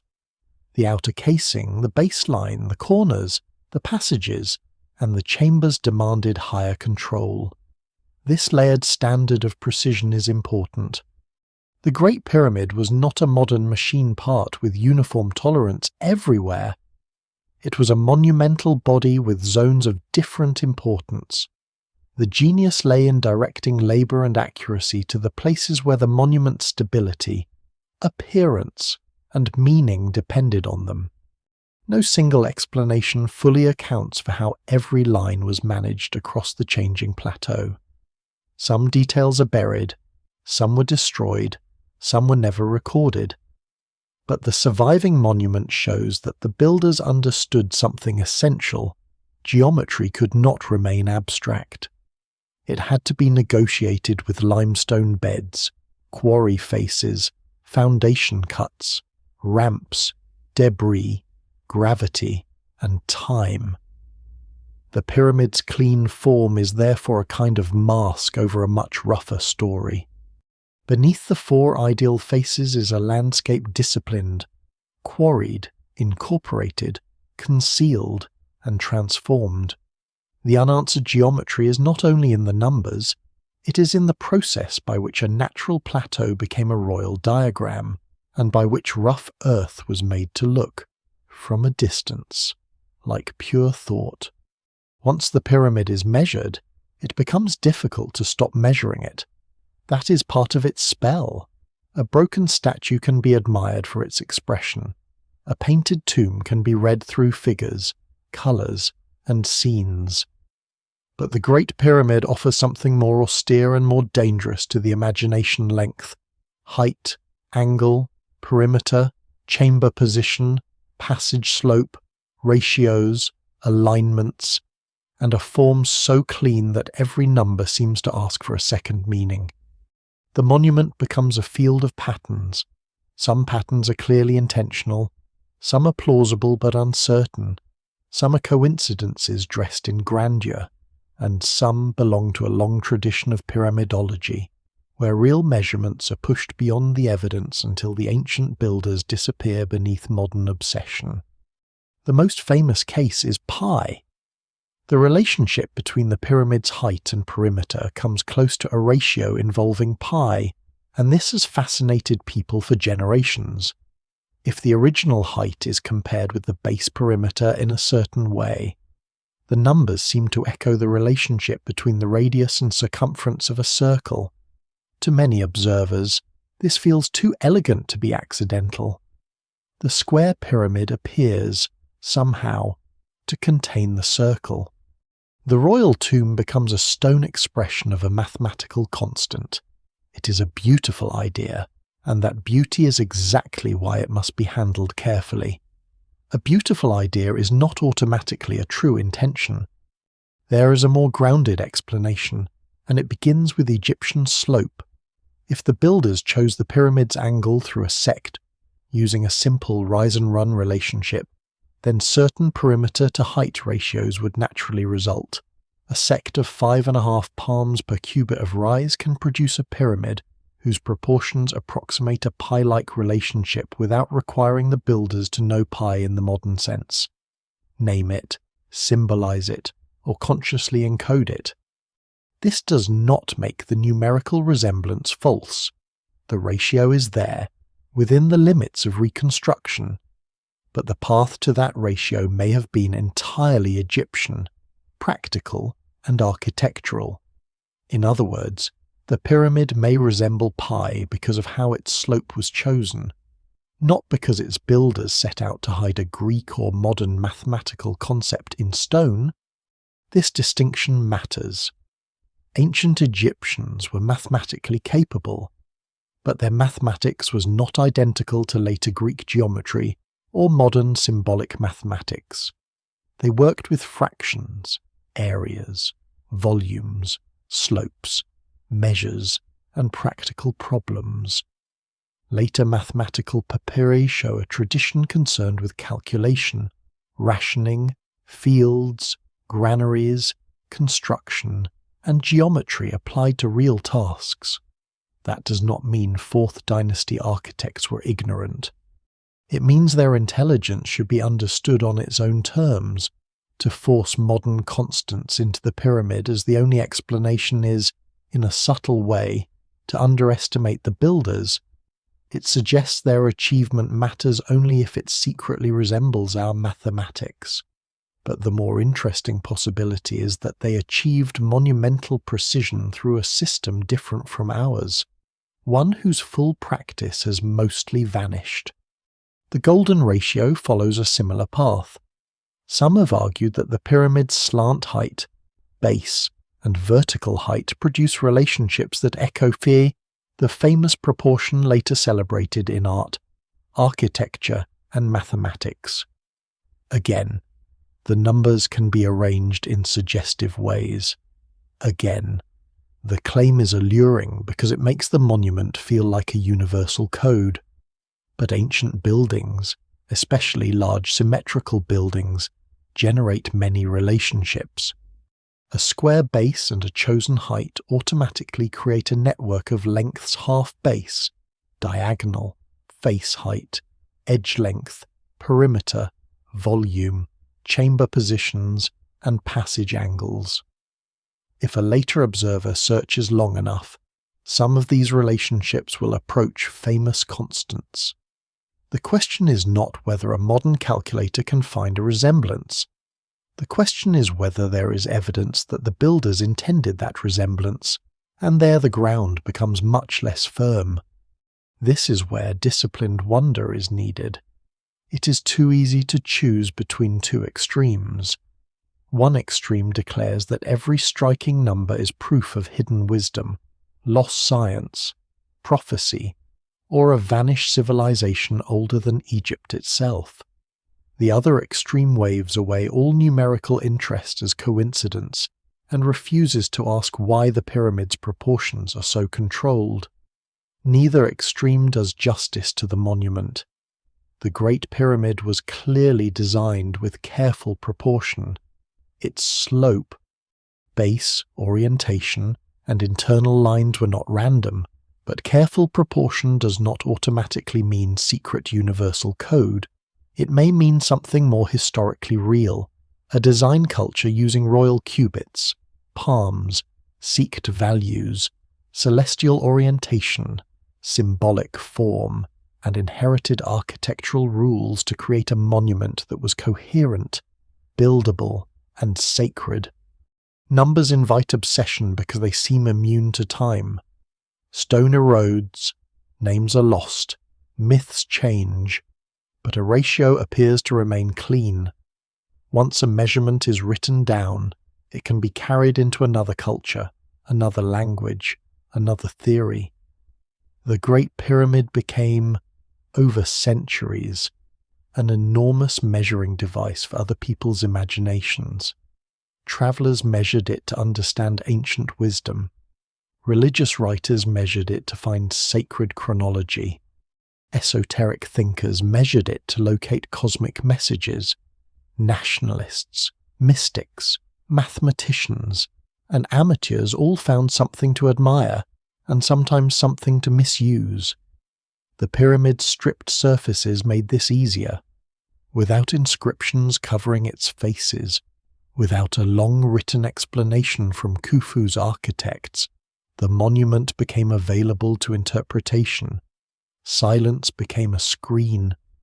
The problem is not that non-specialists wonder. Wonder is appropriate at Giza. The problem is when wonder outruns method.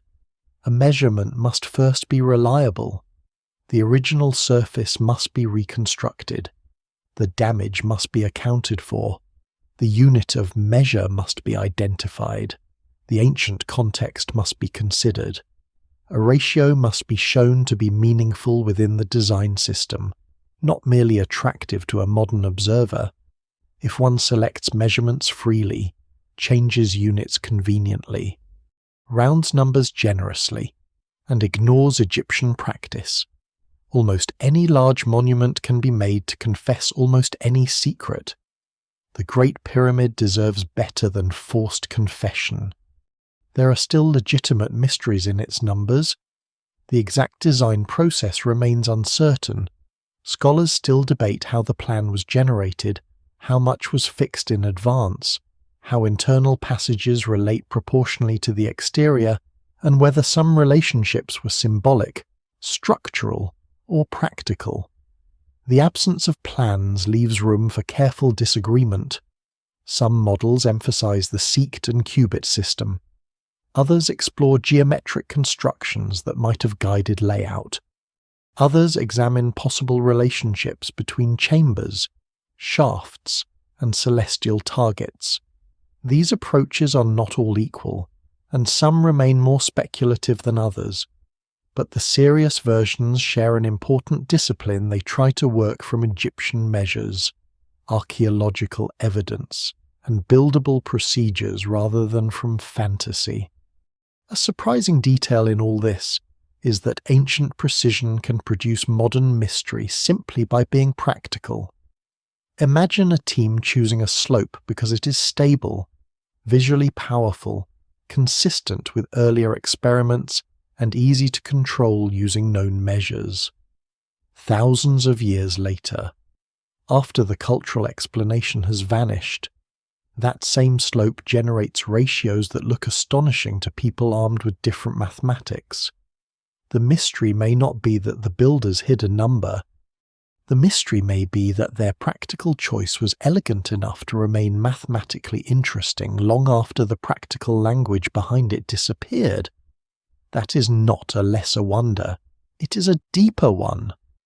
The Great Pyramid's numbers should therefore be treated like desert stars, bright, tempting, and easy to connect into shapes. But not every shape is an ancient constellation. Some connections belong to the builders, some belong to later minds. Some hover between intention and coincidence because the evidence cannot decide. No single explanation fully accounts for every proportional claim, and no responsible interpretation should pretend otherwise. But the strongest reading does not need to strip the pyramid of mystery. It simply relocates the mystery from supernatural code to human design intelligence. The builders chose a form, a slope, a base, and an orientation so well that later civilizations could keep finding meaning in them. The numbers invite obsession because they are real enough to matter and incomplete enough to haunt.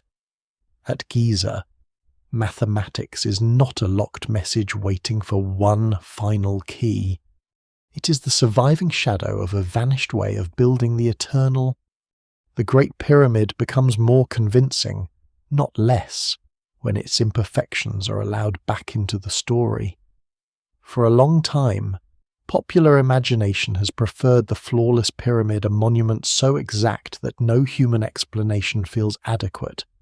Every stone fitted beyond possibility, every line perfect, every ratio intentional, every hidden chamber placed with machine-like certainty.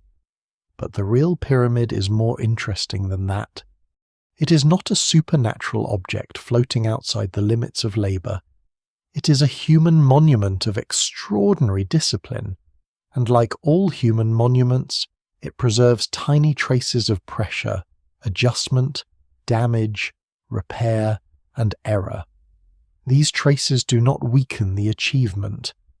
They make it visible. They let us see that the Great Pyramid was not born as an abstract geometric solid. It was fought into shape. The base, for all its astonishing accuracy, is not absolutely perfect.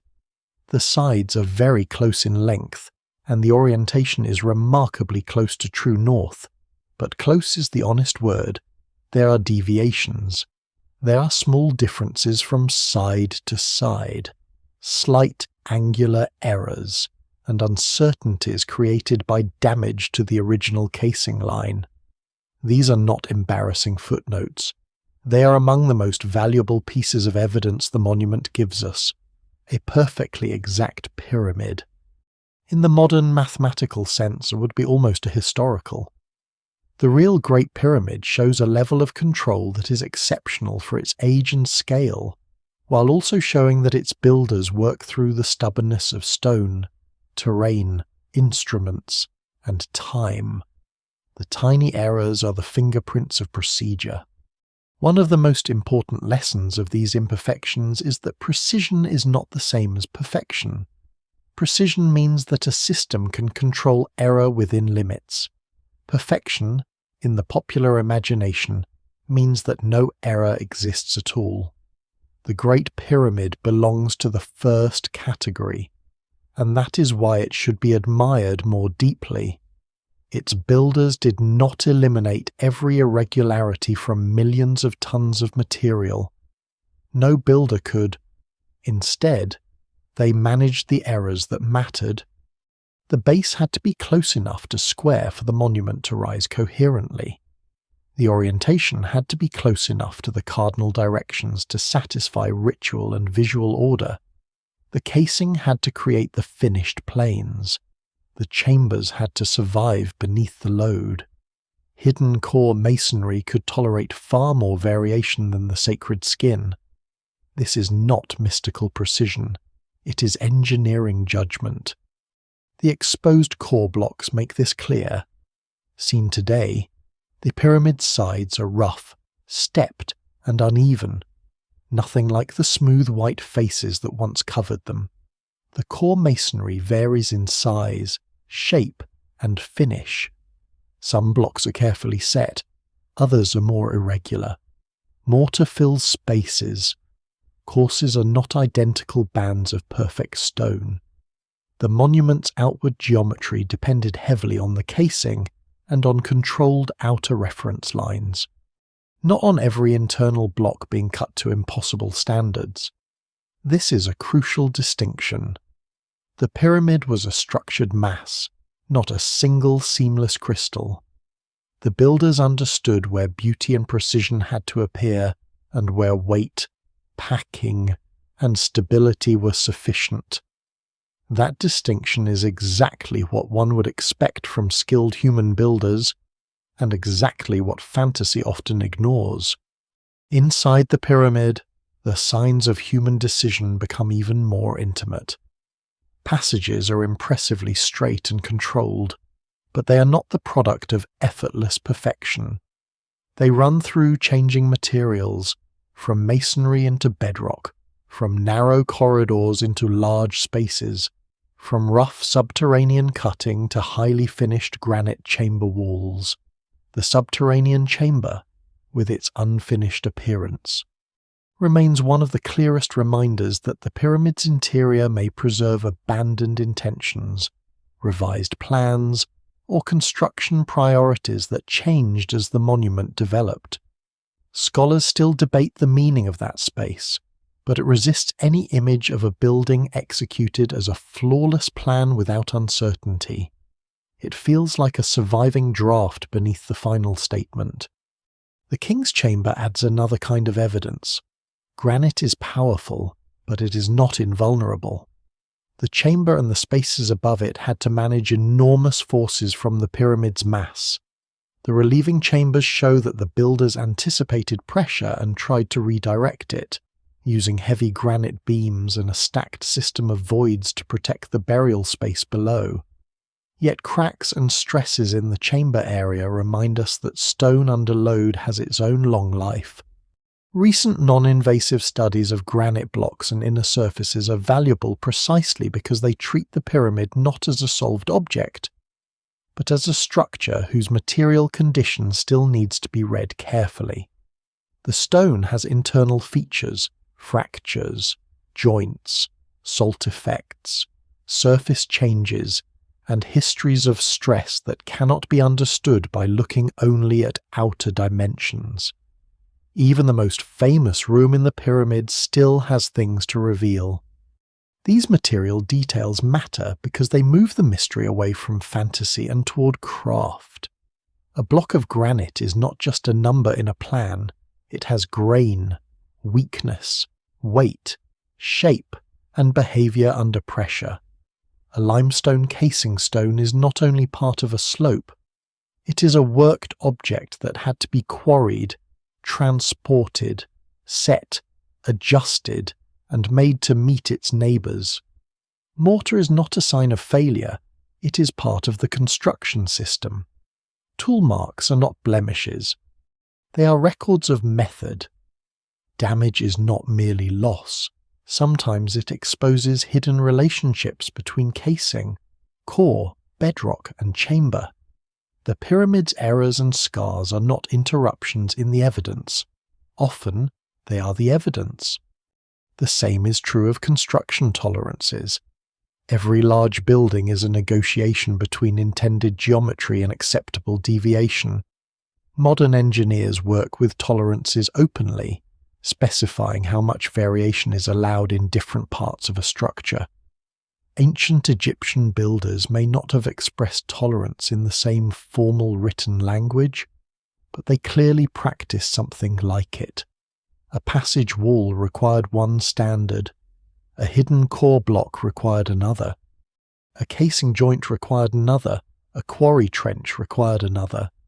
Precision was distributed according to function. This makes the Great Pyramid less like a miracle and more like a masterwork, because mastery lies in knowing where effort must be absolute and where it can be practical. Even the slight orientation error contributes to this human image. The pyramid is not casually aligned, it is astonishingly aligned. But its tiny deviation from true north tells us that an actual method was used under actual conditions.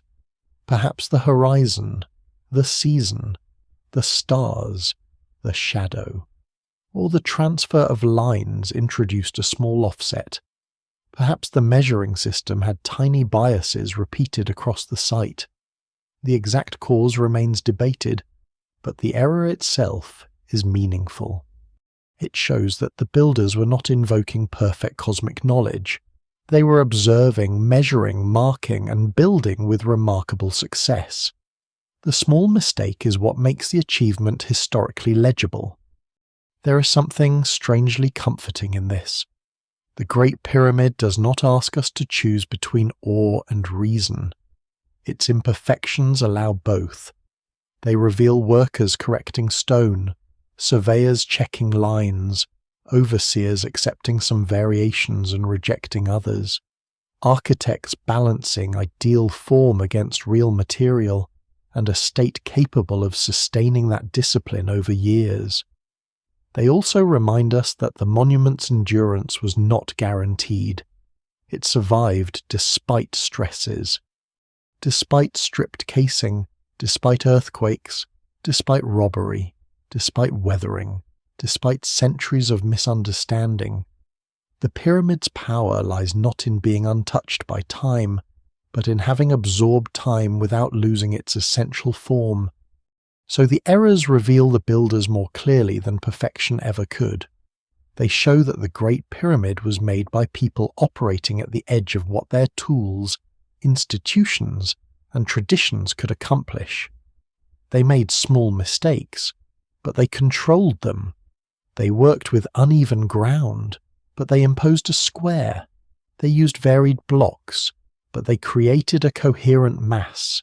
They built chambers under crushing weight, but they found ways to protect them. They left no complete manual, but they left tolerances in stone.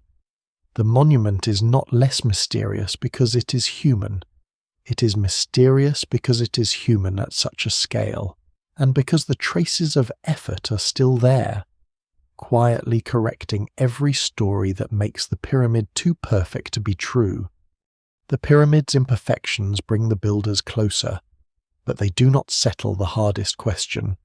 Once the monument is allowed to be human, one still has to explain how human beings made it so controlled. The answer cannot be a single tool, a single ramp, a single clever angle, or a single night of astronomical observation. The Great Pyramid was too large, too long in construction, and too layered in function for that. Its precision came from a whole system. And because that system has vanished, modern explanations often circle the monument from different sides. Some begin with surveying, some begin with ramps, some begin with quarry logistics, some begin with internal architecture, some begin with structural stability. Each approach reveals something real, but no single explanation fully accounts for all the evidence. The mainstream archaeological picture begins with a simple premise that should no longer be controversial. The Great Pyramid was built by the ancient Egyptians of the Old Kingdom, using the materials, labour systems, tools, and administrative capacity available to them. That does not make the problem easy. It only places the problem where it belongs. The pyramid does not require a lost super-civilization, alien intervention, or impossible machines. It requires a royal state capable of organizing stone extraction, transport, food supply, skilled labor, seasonal scheduling, measurement, and long-term command. The strongest explanations are not the ones that make the pyramid less impressive, but the ones that show how an impressive human system could create it. Surveying is the first layer of explanation. Before ramps or sledges matter, the builders need a plan on the ground. The near-square base and close cardinal alignment suggest that trained surveyors established reference lines with great care. The proposed methods vary stellar observations, solar shadow tracing, equinox-based procedures, repeated chord measurement, diagonal checks, levelling operations, and combinations of these. The important point is that none of these methods needs to be mysterious. A simple instrument in expert hands can be powerful. A plumb line, a sighting rod, a vertical shadow, and a stretched rope can become architectural tools when used under strict procedure. Yet the exact procedure remains uncertain. The tiny orientation error is a clue, but it is not a signed confession. It narrows possibilities without closing the case. Then comes the problem of moving stone. For generations, the ramp has been the dominant family of explanations, and with good reason. Heavy blocks can be dragged upward on prepared inclines using human teams, ropes, sledges, lubrication in some contexts, and careful coordination. But the word ramp hides many different possibilities. A single straight ramp rising from the desert would become enormous as the pyramid grew, demanding immense material and space. A zigzag ramp along one face might save some length but complicate the preservation of the pyramid's edges. A spiral ramp around the outside might fit the mass more closely, but it could obstruct sightlines needed to check the geometry of faces and corners. An internal ramp, proposed by some researchers, would solve certain visibility and material problems while raising others, especially because direct archaeological proof remains limited. Scholars still debate the issue because every ramp model pays for its elegance somewhere. More recent computational and engineering models have tried to move the debate from imagination into testable logistics.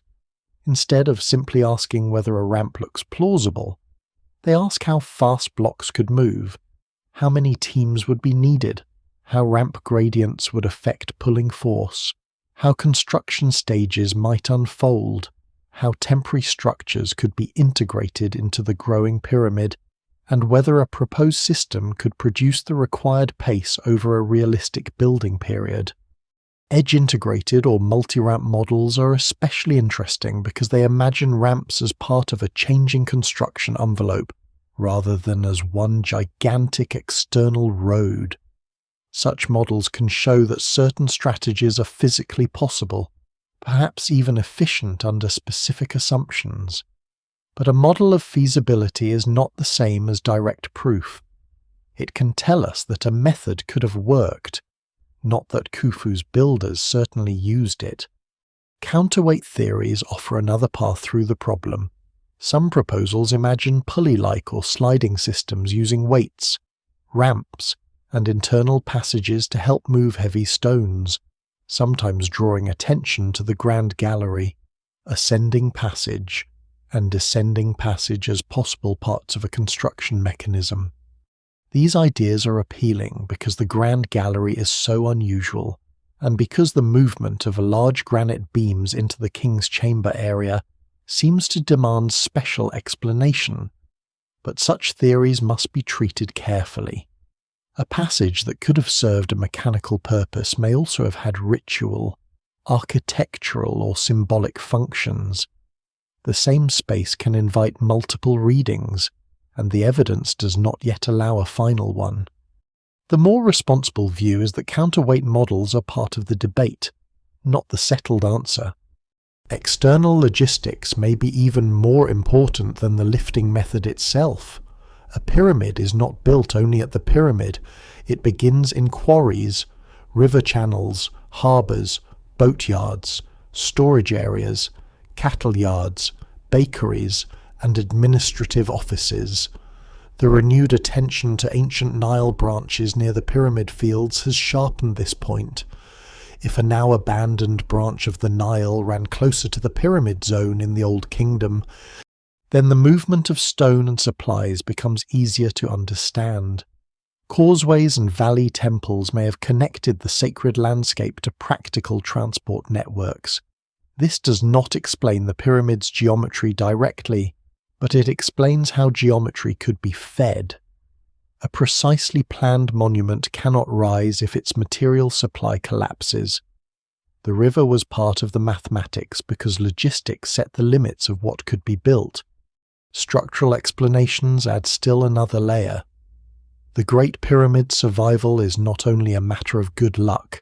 Its broad base, low centre of mass, inward concentration of weight, bedrock foundation, and massive form all contribute to stability.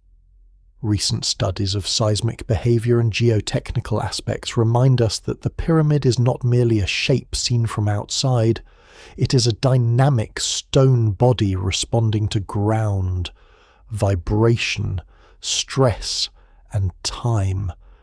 It would be too strong to claim that the Egyptians designed earthquake resilience in a modern engineering sense. The evidence does not support that. But it is reasonable to say that the pyramid's geometry and mass distribution created a form with remarkable durability. Ancient builders may not have used modern structural language, yet they understood through experience that certain forms endure better than others. The internal architecture complicates the picture further. The king's chamber, relieving chambers, grand gallery, shafts, queen's chamber, subterranean chamber, and newly detected hidden corridors all suggest that construction was not only about stacking blocks around an empty centre. The pyramid's body contains a sequence of spaces that had to be protected, aligned, roofed, sealed, and integrated into the growing mass. Discoveries made through muon imaging, electrical resistivity, ground-penetrating radar, and ultrasonic methods show that hidden structures remain inside the monument, but their functions are not always clear. A corridor-like space might relieve pressure, mark a construction route, protect an entrance zone, serve a symbolic purpose, or combine several roles. Modern technology can detect shape faster than interpretation can explain meaning. The strongest explanation for the Great Pyramid's precision may therefore be plural. It was surveyed by people who knew how to control lines. It was supplied by a state that knew how to move food, stone, and labour. It was built by crews who repeated tasks until small operations became monumental. It was shaped by religious demands that made orientation and form matter. It was stabilized by geometry that placed enormous mass in a durable configuration. It may have used ramps, perhaps several types at different stages, along with sledges, levers, temporary roads, packing, and careful staging. It may have changed as it rose, while still remaining governed by a powerful original plan. The mystery is not the absence of explanations. The mystery is that several partial explanations must be woven together, and the weave itself has not survived. That is why the pyramid resists the final sentence. Every model explained a part of the silence. Surveying explains the base but not the whole construction sequence. Ramps explain lifting but not every interior feature. Logistics explains supply but not exact geometry. Structural analysis explains endurance but not intention. Symbolism explains why precision mattered, but not exactly how it was achieved. What remains is not a void of ignorance, but a field of incomplete knowledge. The Great Pyramid stands where practical engineering, sacred kingship, vanished administration, and modern modelling all overlap. Its precision is no longer a question of whether ancient people were capable. It is the harder question of how many capabilities had to work together, without failing, for long enough to turn a royal idea into a mountain that still keeps its method partly hidden. The Great Pyramid kept its shape far better than it kept its explanation. That is one of the deepest reasons its geometry still feels unanswered. Stone can endure where memory cannot.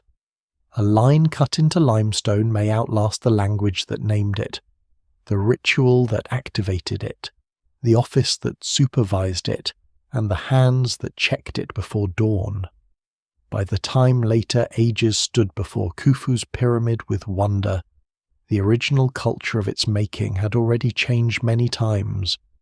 Egypt itself continued, but not as a frozen civilization. Dynasties rose and fell, capitals shifted, religious language developed, tomb architecture changed, royal power moved through new forms. The living tradition that knew exactly how to plan and build a fourth dynasty pyramid did not remain unchanged for thousands of years, waiting to explain itself to outsiders. It faded, transformed, and was partly replaced by other traditions long before modern curiosity arrived. This is easy to miss because ancient Egypt feels, from a distance, like one continuous world. The symbols seem consistent gods, kings, temples, hieroglyphs, the Nile, the afterlife, the desert tomb. But the time between Khufu and Cleopatra is longer than the time between Cleopatra and the present. The Egyptians who lived under the New Kingdom already looked back at the Pyramid Age as a remote ancestral past. They could visit, revere, reuse, restore, and reinterpret monuments that were already ancient to them. They may have preserved legends, names, and sacred associations, but that is not the same as preserving construction manuals. The exact practical knowledge of Khufu's builders belonged to a particular Old Kingdom institution, with its own specialists, habits, sites, and pressures. When those institutions changed, the knowledge did not need to vanish in a single catastrophe. It could simply stop being practiced at the same scale. The later history of Egyptian pyramids makes this visible. After the Fourth Dynasty, pyramids continued to be built, but they changed. They became smaller, often less structurally ambitious, sometimes with different building methods, different internal plans, and different balances between masonry, mud brick, casing, and underground chambers, royal funerary architecture did not disappear, but it moved through new solutions. Eventually, the Grand Pyramid ceased to be the central form of royal burial, and New Kingdom kings turned instead to hidden tombs in places like the Valley of the Kings. This shift was not a confession that earlier builders had used lost magic. It was a change in religious emphasis, political economy, security concerns, landscape choice, and architectural practice. But once the Great Pyramid building tradition was no longer active, its most specialized knowledge became vulnerable. Techniques not used are techniques not transmitted with the same precision. There is a quiet lesson here about ancient expertise. Knowledge survives best when it is needed. A craft can be astonishingly refined in one period and then decline if the social conditions that support it disappear. A state capable of feeding and organizing enormous crews for a royal pyramid is not simply a technical environment. It is an economic and ideological one. If later kings choose different monuments, if resources shift, if administrative structures change, if religious architecture moves toward temples and rock-cut tombs, then the old pyramid methods lose their living context. A rope-stretching ritual may survive in ceremonial form. Mathematical skills may continue in other domains. Stoneworking may remain impressive. But the exact choreography required to make Khufu's pyramid is no longer rehearsed on the plateau. The method becomes memory, then tradition, then silence. Foreign visitors entered that silence and filled it with marvel. Greek writers saw the pyramids as wonders of the world, enormous relics of an ancient kingdom whose origins were already blurred by time. They reported stories of kings, labor, cruelty, wealth, and strange customs, sometimes preserving useful hints and sometimes repeating misunderstandings. Herodotus, writing more than 2,000 years after Khufu, gives accounts of pyramid construction that have shaped imagination for centuries. Yet he was far removed from the builders themselves. His reports are valuable as evidence for later memory and Greek perception, not as a direct Old Kingdom technical manual. Scholars still debate how to treat such accounts, because they can contain fragments of tradition wrapped in error, translation, exaggeration, or moral storytelling. The pyramid had already become a monument people explained from the outside. Later ages did the same, under Roman rule, under medieval Islamic dynasties, and into the early modern period. The Great Pyramid attracted scholars, rulers, treasure seekers, travellers, and storytellers. It was imagined as a granary, a tomb, a storehouse of wisdom, a relic of antediluvian kings, a marvel of sorcerers, a scientific puzzle, and a prophetic machine. The famous forced entrance associated with the Abbasid Caliph al-Ma'mun, whether the traditional story is exact or embellished, belongs to this long afterlife of curiosity and intrusion. People did not merely admire the pyramid, they tried to open it, use it, interpret it, and make it fit the questions of their own age. Each interpretation added another layer over the original intention. The monument stayed in place, but its meaning kept moving. Even the loss of the casing stones changed the pyramid's explanation. The finished monument that Khufu's builders created was not the rough-stepped mountain seen today. It was a bright, smooth, sharply edged royal form. When much of the casing was removed for later building material, the pyramid's appearance changed dramatically. The exposed core made it easier to climb, easier to inspect in some ways, and easier to misunderstand in others. Later viewers saw the skeleton and treated it as the whole body. They measured what remained and tried to reconstruct what had gone. The stripped pyramid became both more accessible and less complete. Its damage created evidence, but also confusion. What survives in the record suggests that the finished geometry was cleaner and more visually powerful than the monument's present surface allows. Modern science has inherited this long history of partial access.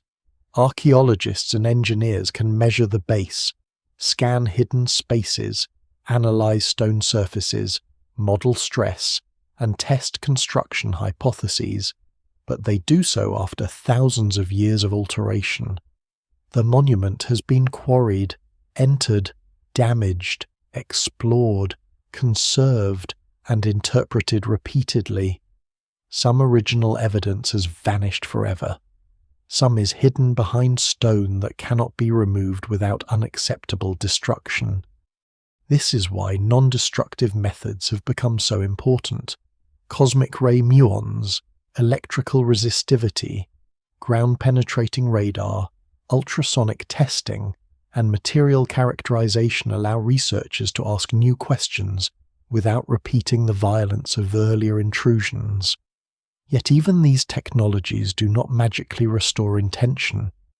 They can reveal a corridor-shaped void, a material difference, a hidden joint, or a stress pattern. They cannot make a Fourth Dynasty architect step forward and explain the reason. The secret, then, survived in a strange form. It did not survive as a written manual. It did not survive as a continuous oral tradition with every technical detail intact. It survived as consequence. The base remains, the slope remains, the orientation remains, the chambers remain, the errors remain, the hidden spaces remain, the quarry marks remain in places never meant for public eyes, the settlement traces, harbours, tools, and administrative fragments remain around the monument like scattered parts of a broken machine. From these, modern researchers rebuild possibilities, but a possibility, however elegant, is not the same as the vanished working culture that made the monument. This is why the Great Pyramid's mystery has lasted so long without needing to be mystical. It stands at the boundary between durable matter and fragile knowledge. The builders made a form meant to resist time, and it did. But the method was carried by people, institutions, and practices, and those are more perishable than limestone.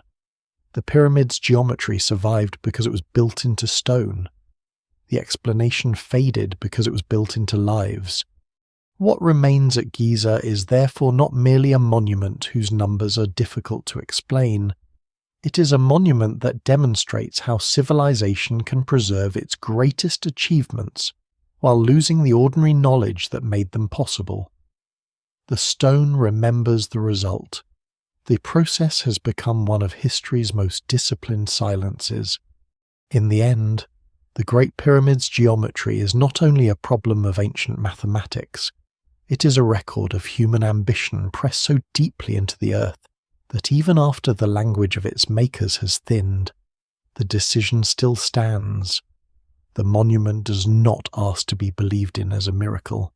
It asks to be studied as evidence of what human societies can do when belief, administration, skill, labour, landscape, and royal power converge around a single form, the square base, the disciplined slope, the near cardinal alignment, the hidden passages, the granite chamber, the relieving spaces, the casing lines, the bedrock core, the quarry scars, the lost harbour routes, and the marks of workers all belong to one enormous fact. Ancient Egypt did not merely imagine order. It built order so large that later ages had to invent new categories of wonder to face it. This is why the pyramid's precision still puzzles experts without requiring the old myths of impossibility. The mystery is not a lack of evidence. There is evidence everywhere. There is stone underfoot, stone overhead, stone cut from the plateau, stone brought from across the river, stone hauled from far up the Nile, stone marked by tools, stone stressed by weight, stone altered by time. There are ruins of worker settlements, administrative clues, quarry marks, later accounts, modern surveys, scans, material studies, and structural models. But evidence does not always arrange itself into a single clean answer. Sometimes it remains like scattered points on a measured plane, enough to reveal the outline, not enough to restore every vanished line between them. Scholars can increasingly describe what the pyramid is, yet the exact choreography of how it became itself remains partly out of reach. That gap is not failure. It is the honest shape of deep history. The builders lived in a world where knowledge could be powerful without being preserved in modern ways. A surveyor's confidence might live in practice. A foreman's understanding of ramp traffic might live in memory. A mason's eye for a casing joint might live in muscle and repetition.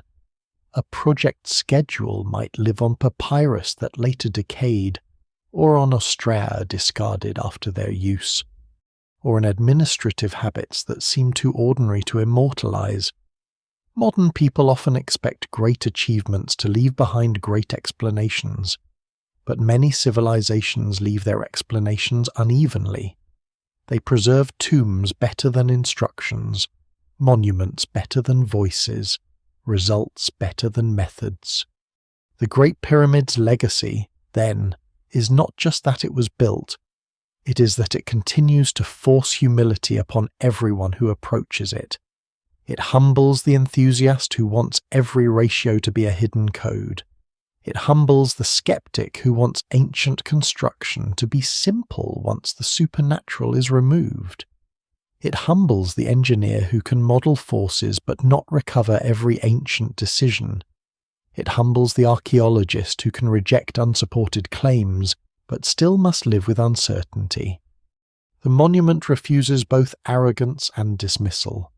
It stands between them, made by human beings, yet not fully explained by any single surviving human account. Its endurance also changes the meaning of intelligence. Modern intelligence often announces itself through speed, complexity, and visible machinery. The pyramid announces a slower intelligence, one of repetition, control, correction, and mass.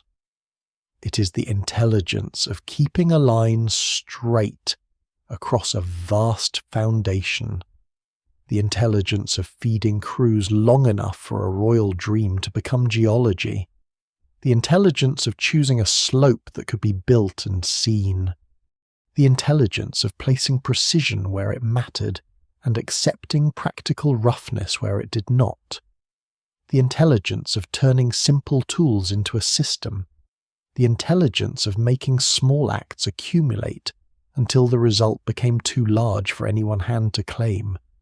There is also a darker edge to that legacy. The pyramid is a monument of power, and power has costs. It represents a society in which a king could command resources on an almost unimaginable scale, directing human effort toward his own eternal transformation. The beauty of the geometry should not erase the hierarchy behind it. Yet the people who built the pyramid were not merely instruments of royal will. Their skill survives in the very thing meant to glorify the king. Khufu's name remains attached to the monument, but the precision belongs to thousands. The rope stretchers, quarrymen, haulers, masons, boat crews, scribes, bakers, brewers, overseers, stone polishers, and planners are hidden in the work. The pyramid preserves them without naming most of them. It is royal architecture, but it is also collective memory in stone. Modern science has not diminished that memory. It has deepened it.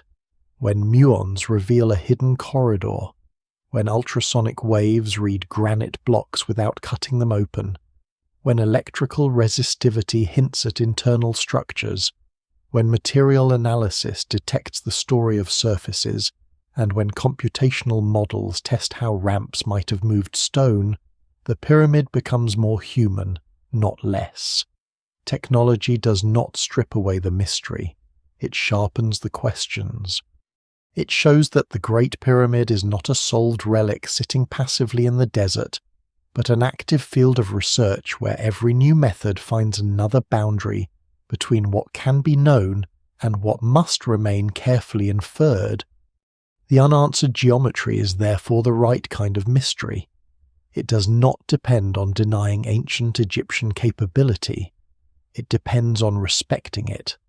The builders knew things that were not lost because they were magical, but because practical knowledge is fragile when the world that supports it changes.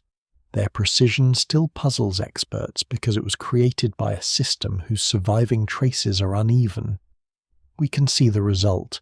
We can test possible methods. We can reject impossible claims. We can admire the discipline.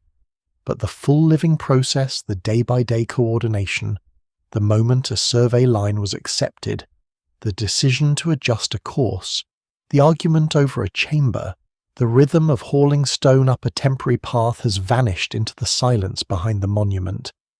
And so the Great Pyramid remains what it has always been, a shape that gathers more than stone. It gathers sky and ground, death and kingship, labour and mathematics, faith and administration, accuracy and error, survival and loss.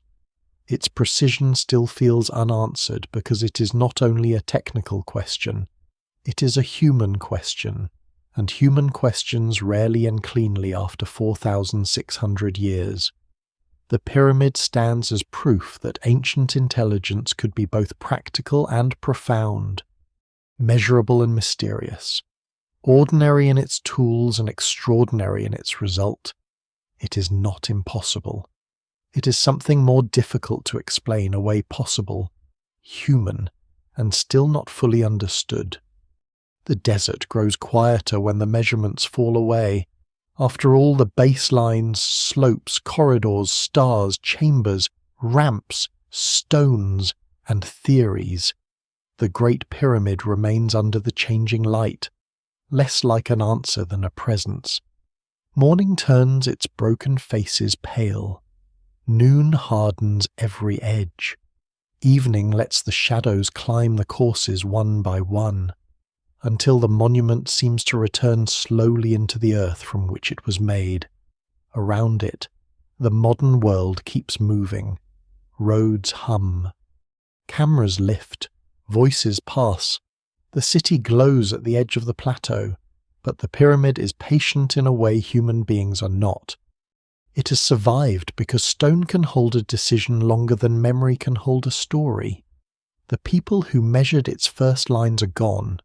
The workers who pulled the blocks, shaped the casing, packed the joints, watched the sky, and checked the slope have disappeared into a past almost too large to enter. Their names, when they survive at all, are fragments. Their methods are partly visible, partly guessed, partly lost, yet their work remains clear enough to humble the present. They did not leave us everything, they left us enough. Perhaps that is the deepest lesson of the Great Pyramid's unanswered geometry. Human beings are always building against disappearance. They make monuments, songs, maps, tombs, tools, records, and stories, because time takes almost everything else. Most lives vanish without stone. Most knowledge passes through hands and is gone when the hands are gone. Even great civilizations become partial, remembered by ruins, broken texts, altered landscapes, and questions no one can ask the original witnesses. The pyramid is exceptional because so much of it remained. It is heartbreaking because so much of its world did not. So the monument stands between survival and forgetting. Its lines are still sharp enough to measure, but soft enough with age to remind us that no achievement escapes time completely. Its geometry once promised eternity for a king. It now offers something wider, a glimpse of human patience, human order, human ambition, and human limits. The mystery is not a locked door waiting for one final key. It is a long shadow cast by a vanished world, moving slowly across stone. And as the last light leaves Giza, the pyramid no longer seems impossible. It seems older than certainty. It seems like a thought built by thousands of hands, still resting on the plateau, still facing north, still keeping its silence beneath the stars.